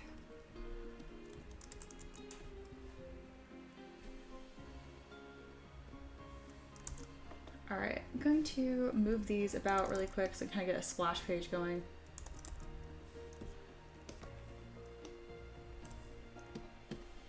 And I'm excited to post this in my Discord so the requester can see it.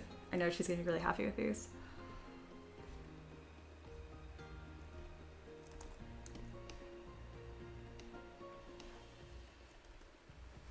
Foxy says, getting very Marley and Merly vibes from Christmas Carol. Absolutely. I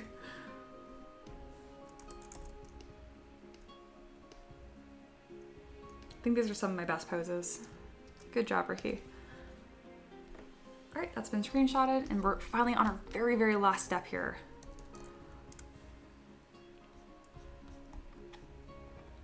So it's funny, I use this archaic software called Mesh Mixer. It was Autodesk was jumping on that 3D printing trend. Autodesk makes SolidWorks as well. I think, and Fusion 360. But anyway, they don't even support the software anymore, but I started using it when I first started learning how to 3D print. I used to make my supports in here by hand. But anyway, I still use it because it's fine, but if you look this up, I don't think the software is available to download anymore. Very Druid. Casual.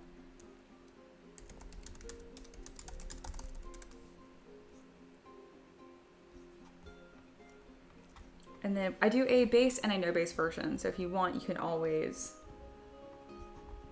rescale it however you like. You can rescale it with the base on it, but if you scale it up a lot, you end up with a really thick, chunky base. So it's best to scale the character without the base on it if you do want a different size.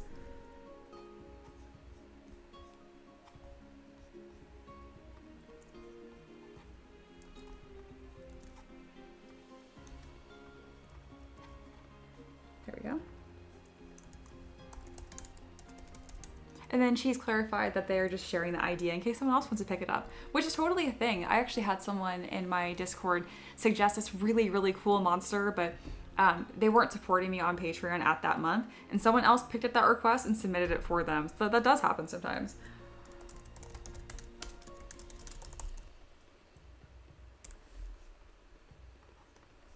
I feel very lucky to have the community that I do supporting me, whether it's paid on Patreon or not. You guys are a lovely group of people, and it's nice to see you guys being generous with each other too. All right, those have all been exported. I'm gonna get those uploaded before I forget. And then I'm gonna take a brief break, and when I come back, we'll start on that new model, okay?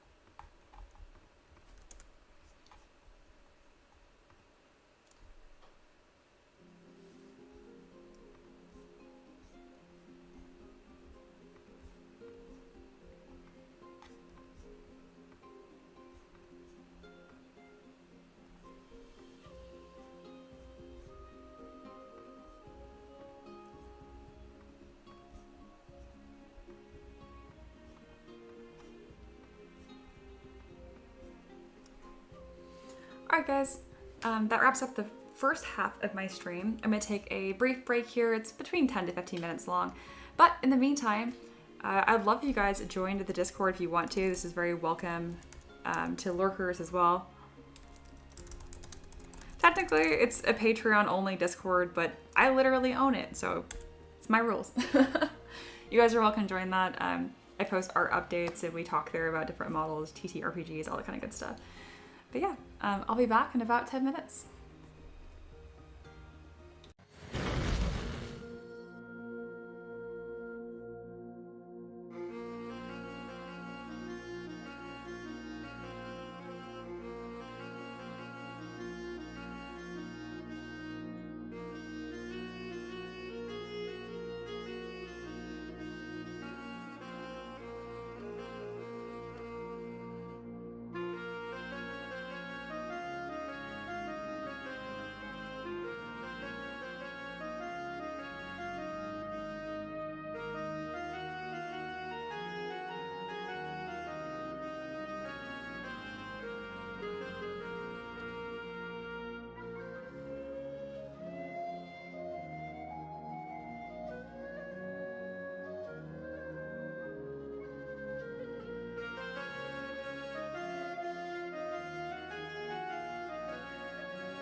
back.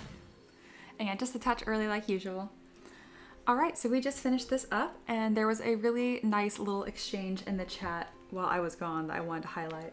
So Sarah is someone that supports me on Patreon, and I make requests. So I take people's like D&D characters, ideas, monsters, all that kind of stuff, and then I make them into 3D printable models. So I sculpt them from scratch and I design them myself. And legendary patrons, they spend $15 every month, or for every month they're a patron, they can submit a request. And Sarah just gave her request to a stranger in the chat that had some really creative, awesome ideas. So thank you, Sarah. That was really cool. That deserves confetti. That's very generous of you. And congratulations, Cheese. You now have your model request officially added to my request board. I'm going to put that on there right now. So it's going to be Sarah Dillon / Cheese. And I'm going to pick that merchant request, so armored merchant. All right, that has been added to my request board. And I've screenshotted the exchange too, so that way I can get that taken care of.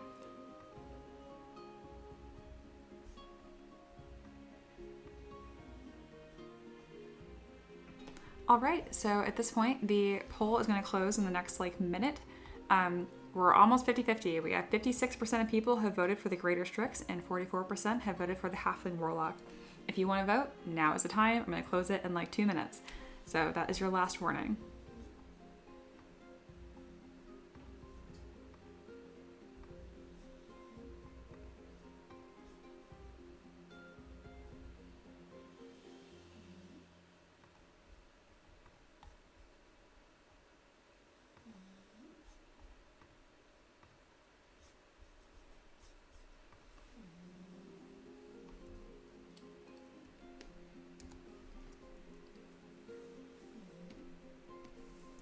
Alright, that means restarting from scratch. I have this beginning ZPR I've kind of designed over the years.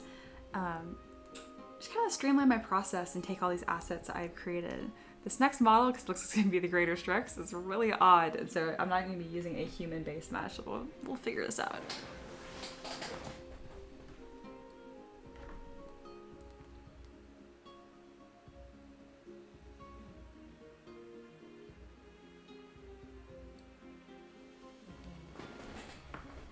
Alrighty, all the votes are in. I'm going to go ahead and close the poll right now, and the Greater Strix has won. Alrighty. So what is a Greater Strix? If you don't know, I'm going to put that on the screen shortly. Essentially, it's kind of like a scarecrow-like monster. I don't even know if it's a living thing or not. I'm not going to put it under scatter terrain. We'll see what I do.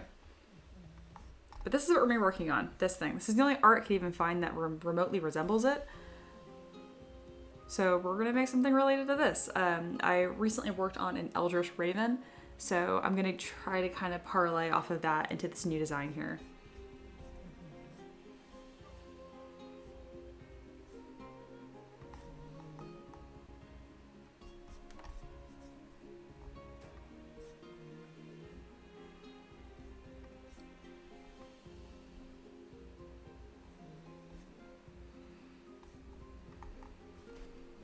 So normally when I begin a new character, I start with this, you know, either a female or male based human mesh. And then I have all these different pieces that I can draw from. These are all things that I've sculpted over the nearly 1,000 models I've made in the last 5 years. But in this case, I guess we're going to start with this Eldritch Raven instead. And I'm going to kind of just distort this. Alrighty.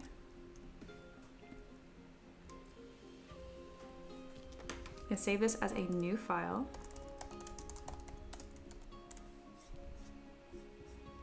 Hello, it says kit bash time. Accurate. It's gonna be kind of just making it up right now. It's gonna be fun.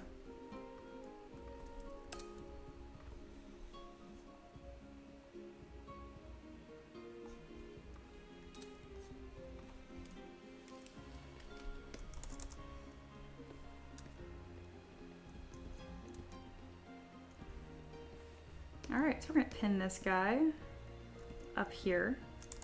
And now we're going to start creating this monster thing.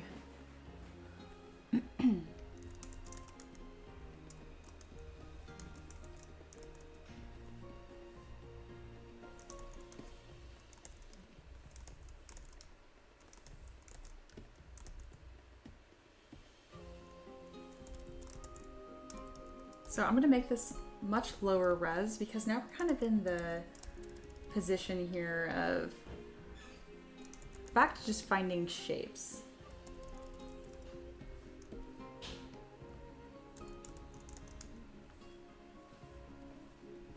We're not gonna need all of these swirls and stuff.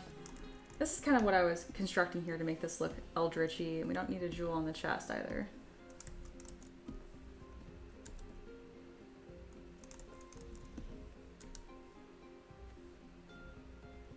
I like this really creepy mask thing we have going on. Okay. All right. Now begins the scarecrowification of this.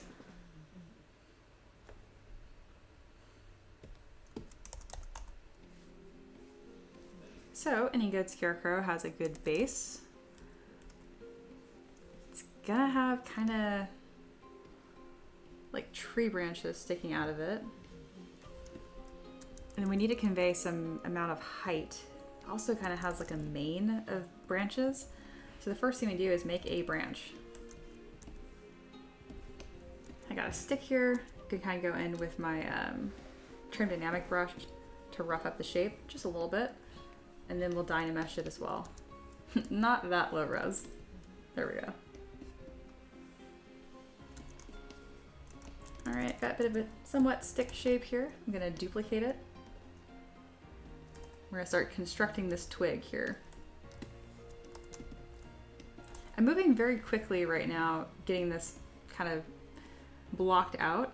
If you're learning 3D or if you're new and you're like, what in the world is happening? Feel free to ask me questions. I'm definitely an open book. Right now I would just my brain is kind of whirling in like the concept stages, so it can look a little fast and hard to, it's entertaining if you're just wanting to watch, but if you're trying to like learn from this, it might be a little too much.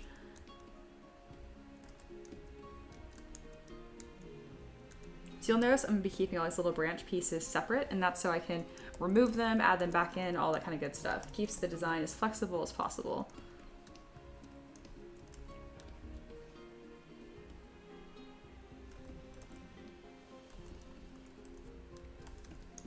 All right, we have a stick.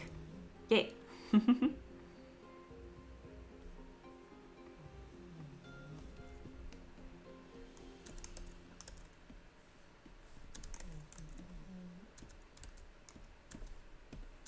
I'm gonna throw a light texture on this because if I duplicate it a bunch of times, I don't want to have to go back through and then detail each one of these sticks independently. So we're gonna kind of just throw some of this texture on here, just so it's not perfectly smooth. Very good.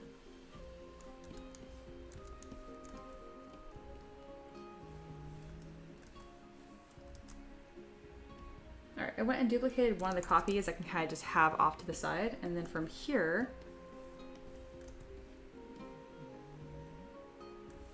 I might just duplicate this a bunch of times in a circle, kind of like in like a mane-like fashion.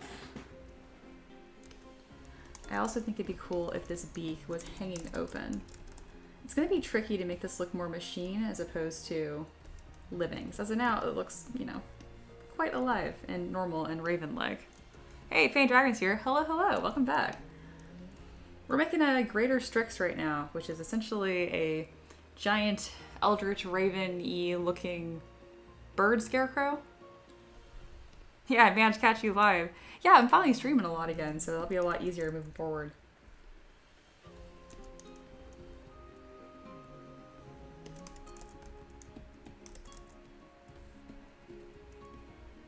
Alright, so these legs are going to be much, much longer.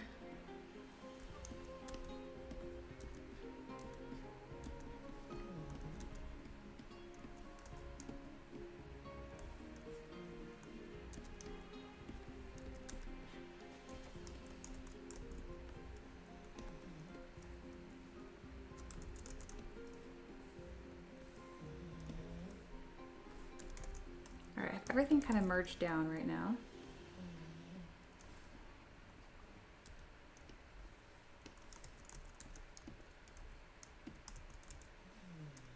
Start giving the same treatment to the wings. Making sure these are polygroups so I can very easily split them off later.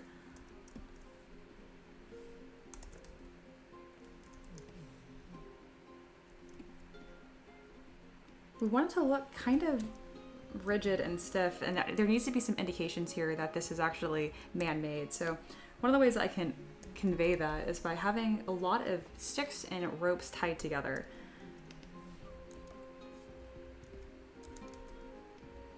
So as I get these shapes all kind of blocked out, I'm going to go ahead and start adding like bundles of twigs that are tied on. It might just look like a really eccentric raven by the end of it. And honestly, either way can work, because I probably won't put this in my scatter terrain folder after all is said and done. I'm going to fan out this tail.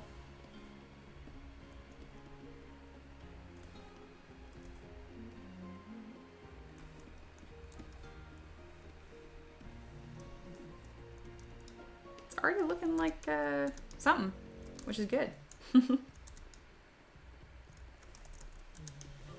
Alright, my dog is full death rattle snore right now. If you guys hear that, that's what's going on.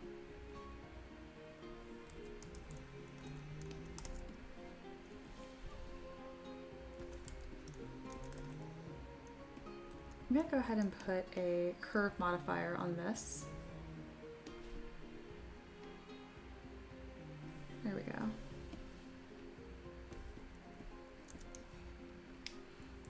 Really focusing on keeping that like scarecrow look.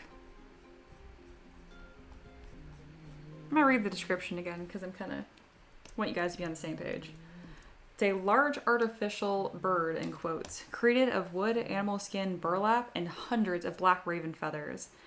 And then the requester added, any kind of scary bird-like machine that looks like to have been crafted by a swamp witch to hunt ravens would be fantastic. All right, keeping all those ideas in my head.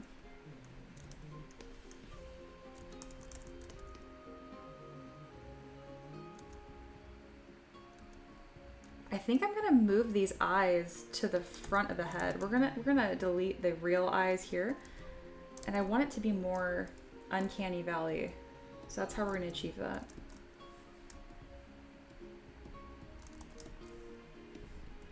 So see these eyes here, which is not accurate to a crow or a raven. They are side-facing eyes, which I learned recently. But we want it to be something spooky and uncomfortable to look at, and I'll probably go ahead and polish these textures to look more tough. My stream is having a problem? No, it's not having a problem. Okay. YouTube was looking like it was complaining, and then it changed its mind.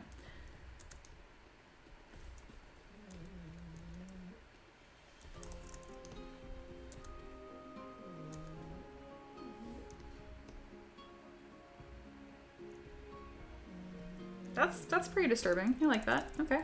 Okay.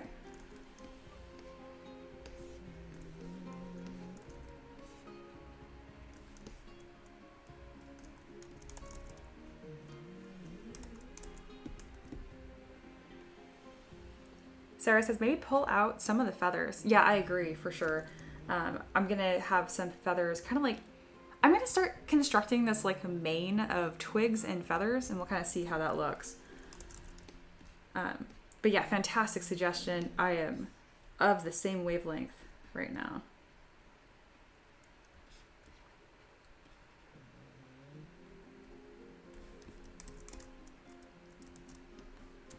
All right, we got a bunch of sticks. Sticks. And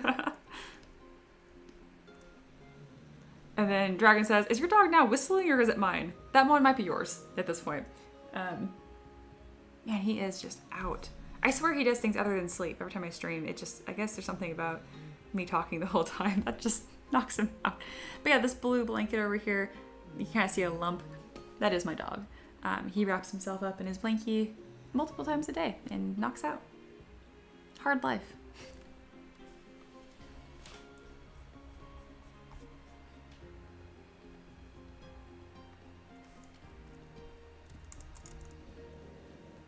All right, this is pretty weird.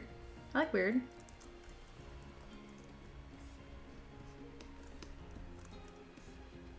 All right, we're gonna add no, that's not working. I'll do more sticks later though. I want to do like a very clear branch that is like what the wings are hanging off of.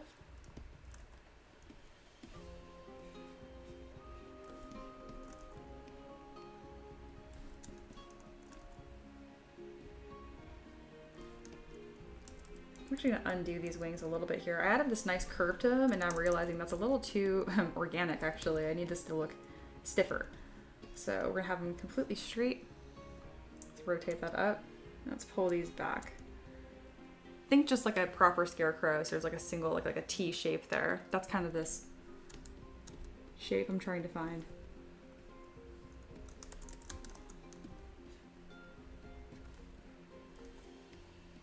We'll have a branch right here, which I might need to shorten up considerably. Let's go ahead and just mask this top section here. We'll make a new stick. Come on. There we go. New stick.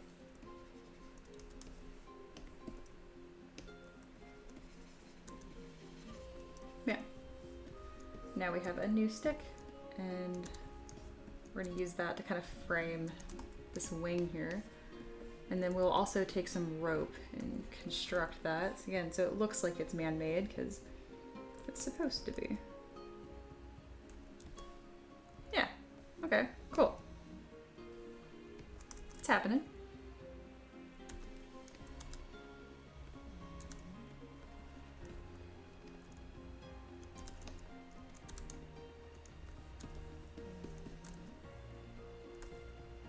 These need to have a lot more volume to them just to be structural, so larger stick. There we go.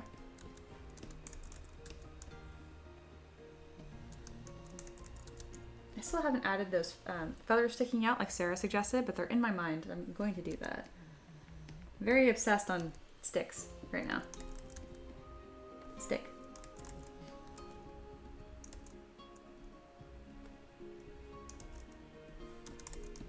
Two stick. Very good. All right, now let's start adding those feathers. What is the most feathery looking feather? I choose you.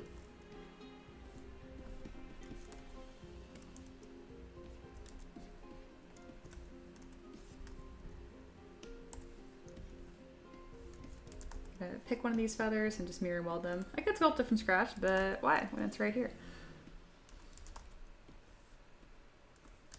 Keep scooting that over until I find just right. There we go.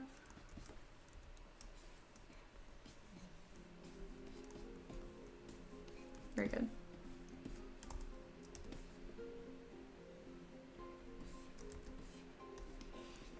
Sweet. And now we can kind of have some like haphazard draping off of the edges here, and then into addition, sticking off, making this like mane.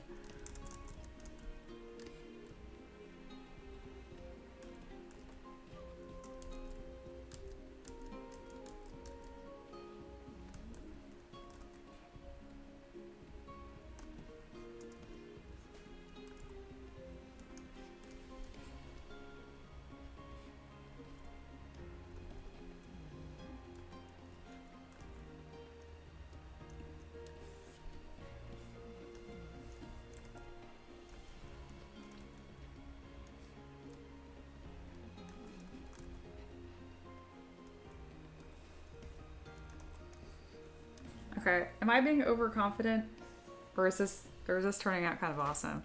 My expectations were so low for this because I was like, this doesn't make any sense, but I'm gonna do my best. And oh, I'm starting to really like this. This is so freaking cool. Oh, she's gonna love it. The person that requests this on Patreon has been supporting me for, goodness, I think a few years now. So to me, it's really important to like remember names and people, especially people that have supported me. They literally are making my dream a reality, which is working full time as an artist. And yeah, I definitely like, I guess not like pick favorites. I just like, I remember you guys, right? So I already want to do my best, but when it's someone that I recognize the name and they've given me a lot of requests over the years and support, I just want to do my best. And I think I'm able to do that with this request, and that feels really good.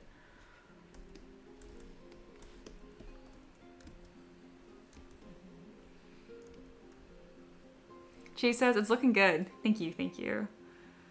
Sarah agrees, this is looking awesome. Yeah, you guys are definitely fantasy people too, and I love that. So you're the perfect audience to judge this, because I'm thinking of like like my, I don't know. I was gonna say my grandma. My grandma's actually really cool. Think of like your typical family member that's a little out of touch, being like, what are you doing? What is this? Sarah says, every dog owner instincts I have says all sticks talk should be done in baby talk.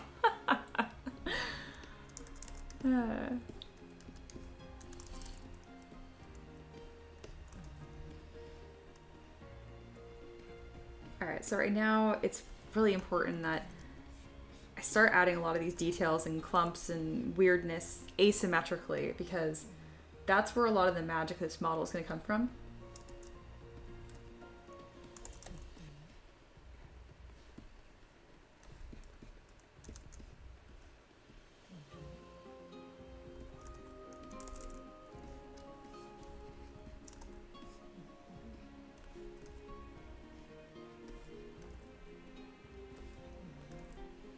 Gosh, this is so cool.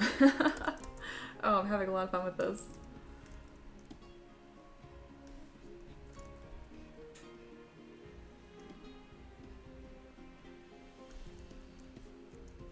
Wow, what a freak. How weird is this? Cheese says, it looks very much like a scarecrow, but an actual crow.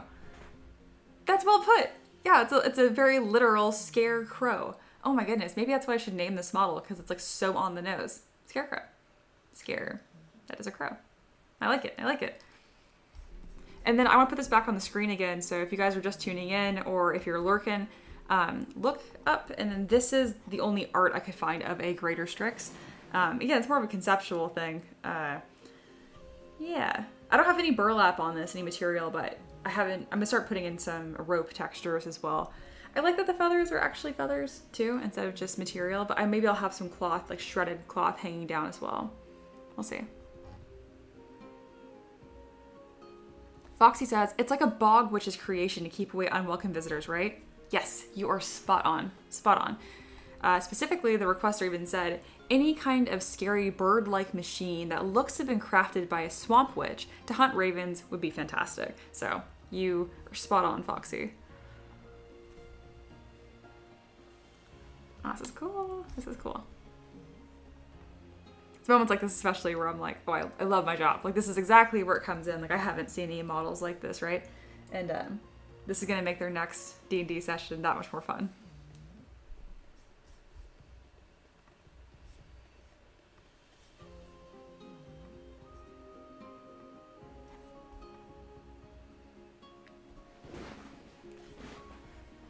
Alrighty. Right now I'm just kind of reorganizing all of my windows and making sure I'm on track. Yeah, looking good.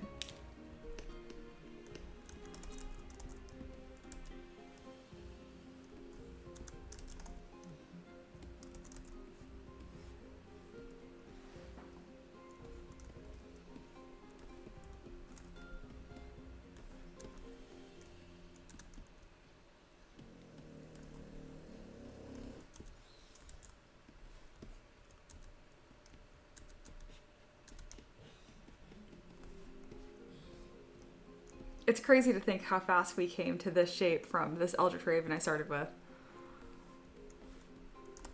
I am definitely not going to add eyeballs. We need to keep this flat and odd. Gonna really push more into that triangle shape. And then adding some of these like stiff scales. I use these for feathers, but I want this to be more on the stiffer side.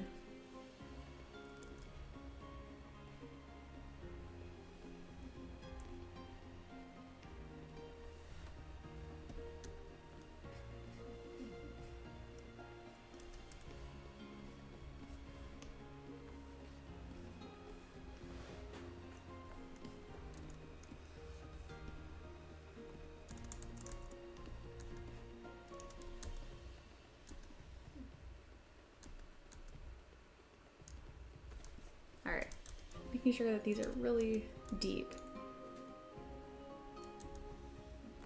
There we go. Awesome. Alright, I want to start adding some like strips of fabric. So let's do that.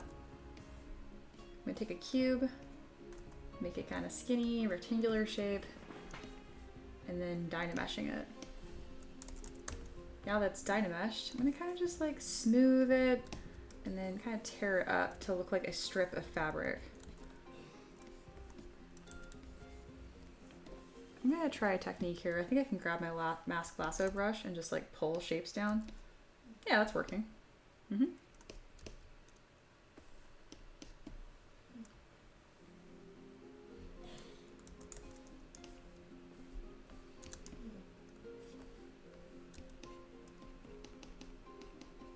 Gonna kind of put some asymmetrical tears in it too. Not too many, otherwise it just becomes a pain to print.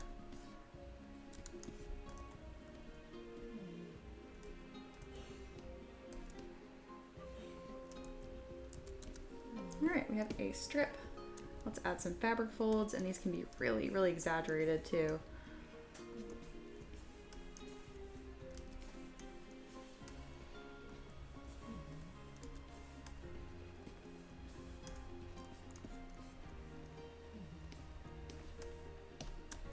Going over one more time with even more texture.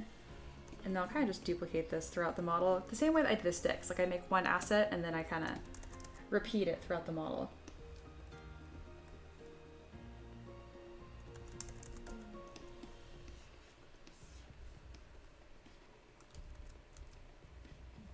I'm going to duplicate a copy of this. I can always go back to this base form in case I want to make more stuff with it.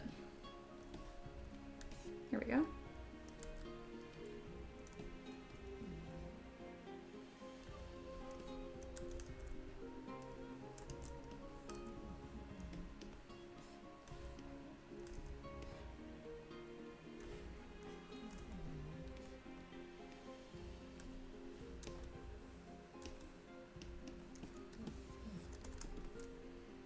I'm gonna make a shorter version right here.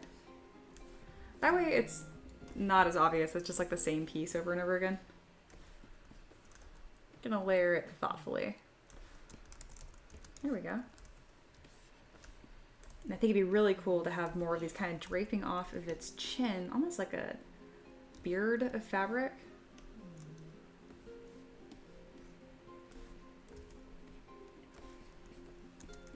Just like that.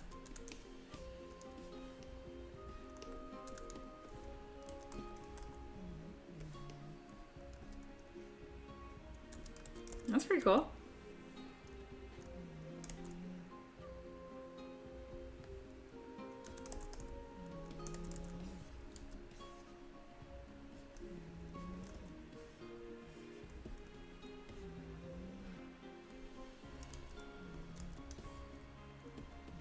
This is definitely a model where more is more, and we're just gonna keep adding more.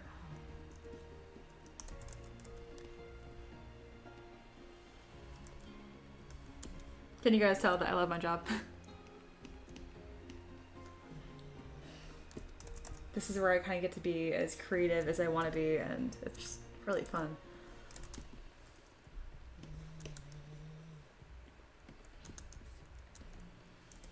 Alright, going in here and making the wings asymmetrical is going to be essential.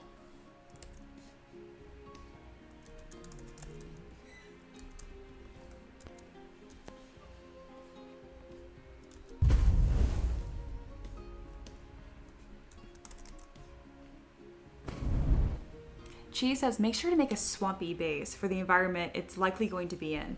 Yes. Yes.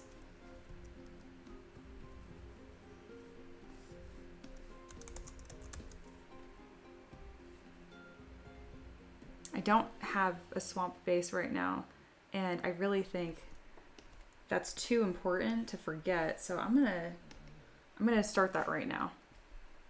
Very good suggestion. Thank you, Cheese. Your username, I mean, everyone's username, I mean, very few of them are just people's real name, but there's something about just referring to you as Cheese that is endlessly funny to me and silly. Cheese.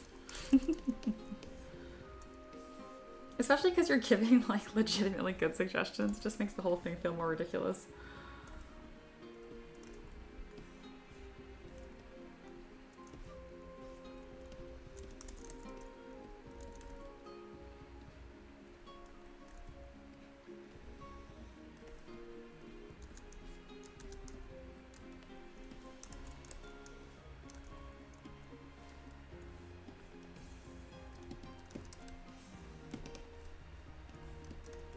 I don't want the base to get too large or away from me, so we're going to curve in the wings a touch here.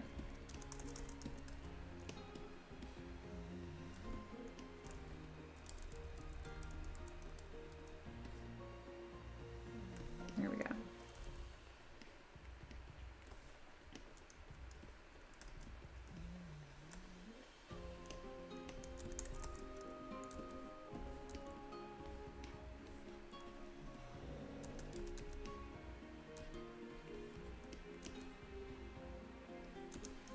All right, so we have the base proportion, which I like.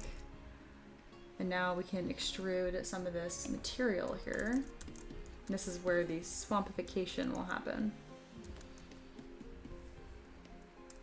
Foxy says, can the bird be purchased on a branch or similar? It's not, or can a bird? You probably mean can a bird. Maybe, yeah. I mean, that means it's probably not very good at killing ravens. Could still be very low on the base, as in just modeled into the base. Oh, like a dead raven, like smushed into the base? That would be cool. That'd be really cool. Oh, you know what? I have some bird skulls that I could put on the base that I've already modeled a long time ago. Right here. So regardless if this was your intention, it is too good of an idea to pass up now.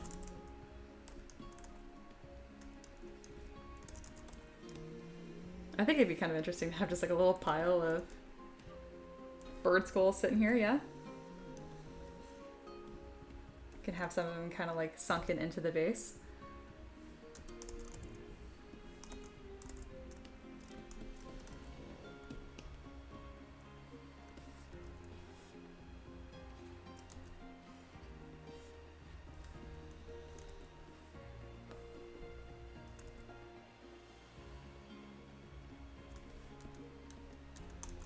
That's cool. That's really cool.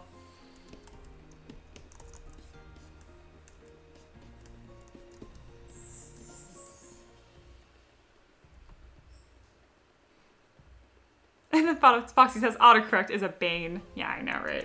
I think I understood what you were trying to say though. Let's go ahead and add some texture here. Get that swampy goodness happening. So to do that, I'm just gonna make it a little uneven. I'm kind of just throwing around the clay brush. And then I'm gonna come in with Damn Standard and add some of this like mottled bumps and stuff. No, that's not it. Yes, there we go.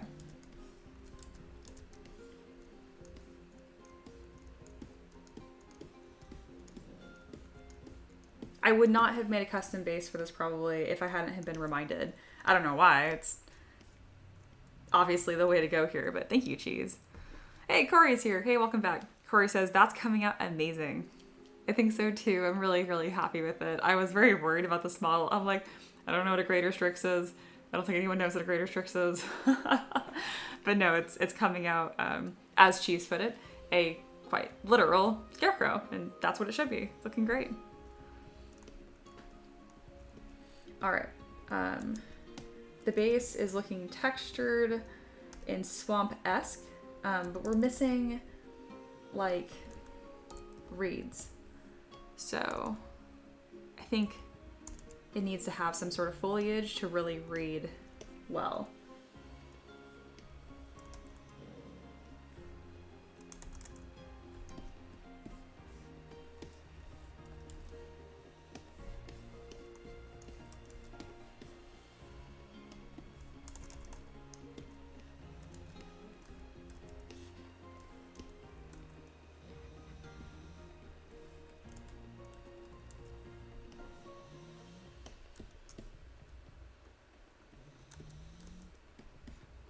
The chat has been really fun and helpful today. Per usual, you guys are pretty lovely. But also a shout out to all of my lurkers. They're just kind of hanging out, having me in the background, making stuff. I'm honored to be part of your Saturday. I hope it made it a little bit better. And of course, if we're gonna do this, we have to have some reeds. So I have some right here, but they don't have those tops. What are they, cattails? So to do that, I'm just gonna grab a sphere, my mask pen, run through the middle, and pull. Bam, now we have a capsule. Just like that. And as far as texturing this goes, I'm just gonna take my standard brush, reset it to the defaults, and then change the alpha that's on it to give it like that scratchy texture. I'm waiting for autosave to stop because if I interrupt it while it's autosaving, it will crash. All right, and now let's kind of just scratch it up a little bit. Scratchy, scratchy.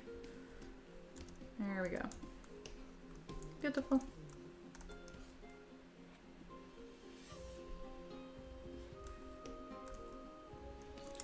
I'm not even certain if I want these. I probably need to make some more intentional reeds for this to work.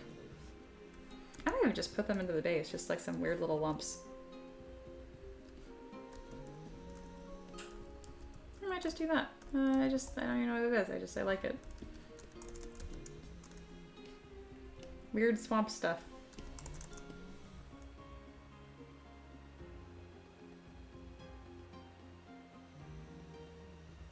Just briefly looking at my asset library here, see if there's some little item that I want to stick in there.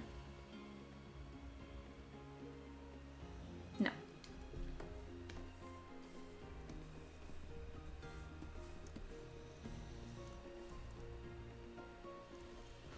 Oh my god, this is cool. This is so freaking cool. Yeah, I love my job.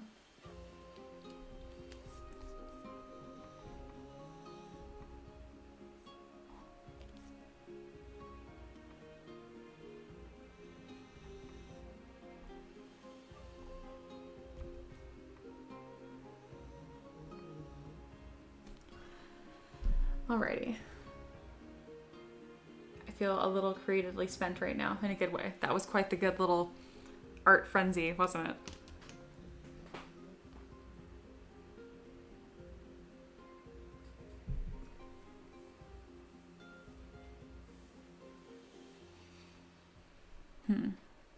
Right now I'm debating what I want to do with this next. We've been streaming for about 2.5 hours. I usually shoot for about 2 to 3, so I'm happy with that time amount. I'm kind of thinking I want to come back to this model with fresh eyes. It's looking really awesome already, but I don't want to finish it in one setting. It's such a weird model that I want to make sure it gets a few revisions and a fresh perspective. Damn, that's cool. This is why I brag about my community. You guys ask for cool stuff.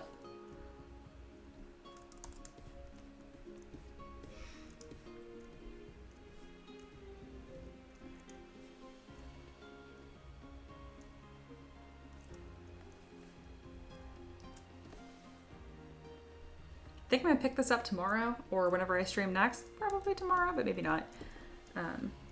You'll know if I start by noon, I'm streaming. If I didn't, I'm not. Let's go ahead and put a fun render on this. Yeah, I've decided that I am going to wrap up the stream right now. So in the next 5-10 minutes or so, it's going to be closing out. If you have any last minute questions for me, now is the time to ask.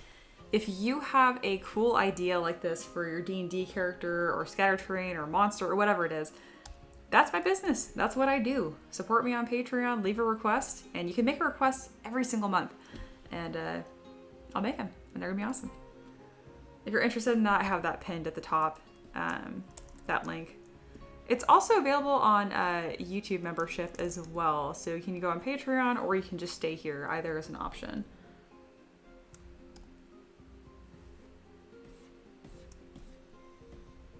Yeah, this is cool.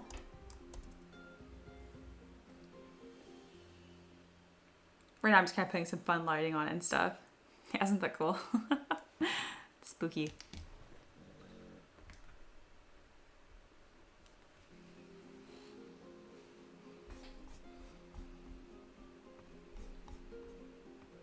If you guys have any last minute questions for me on how I got stuff done or anything like that, let me know. I am an open book. I'm always happy to share my process.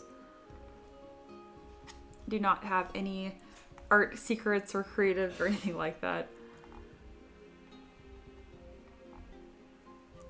Man, looks good. Sweet.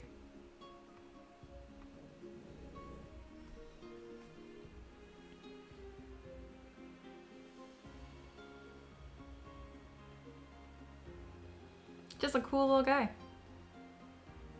Definitely going to be a large creature. This is going to be a like 50mm base, at least 30.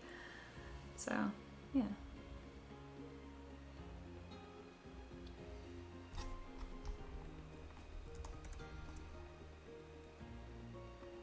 All right, that's going to be a wrap. I'll be streaming probably tomorrow. It is Super Bowl Sunday, so I might forget. I'm going to cook and it's going to be a good time. But if not, I'll be back on within a couple of days at the very least. I stream at least like 5 days a week, sometimes 6 and 7. But yeah, if you guys are interested in making your own requests, I put the Patreon link in there. You can also just hang out and support me on YouTube, doesn't matter. But I really appreciate you guys hanging out, leaving comments, and lurking. I love what I do, and you guys are directly a part of that. I hope you have a fantastic rest of your Saturday, and I'll see you in the future. So, later.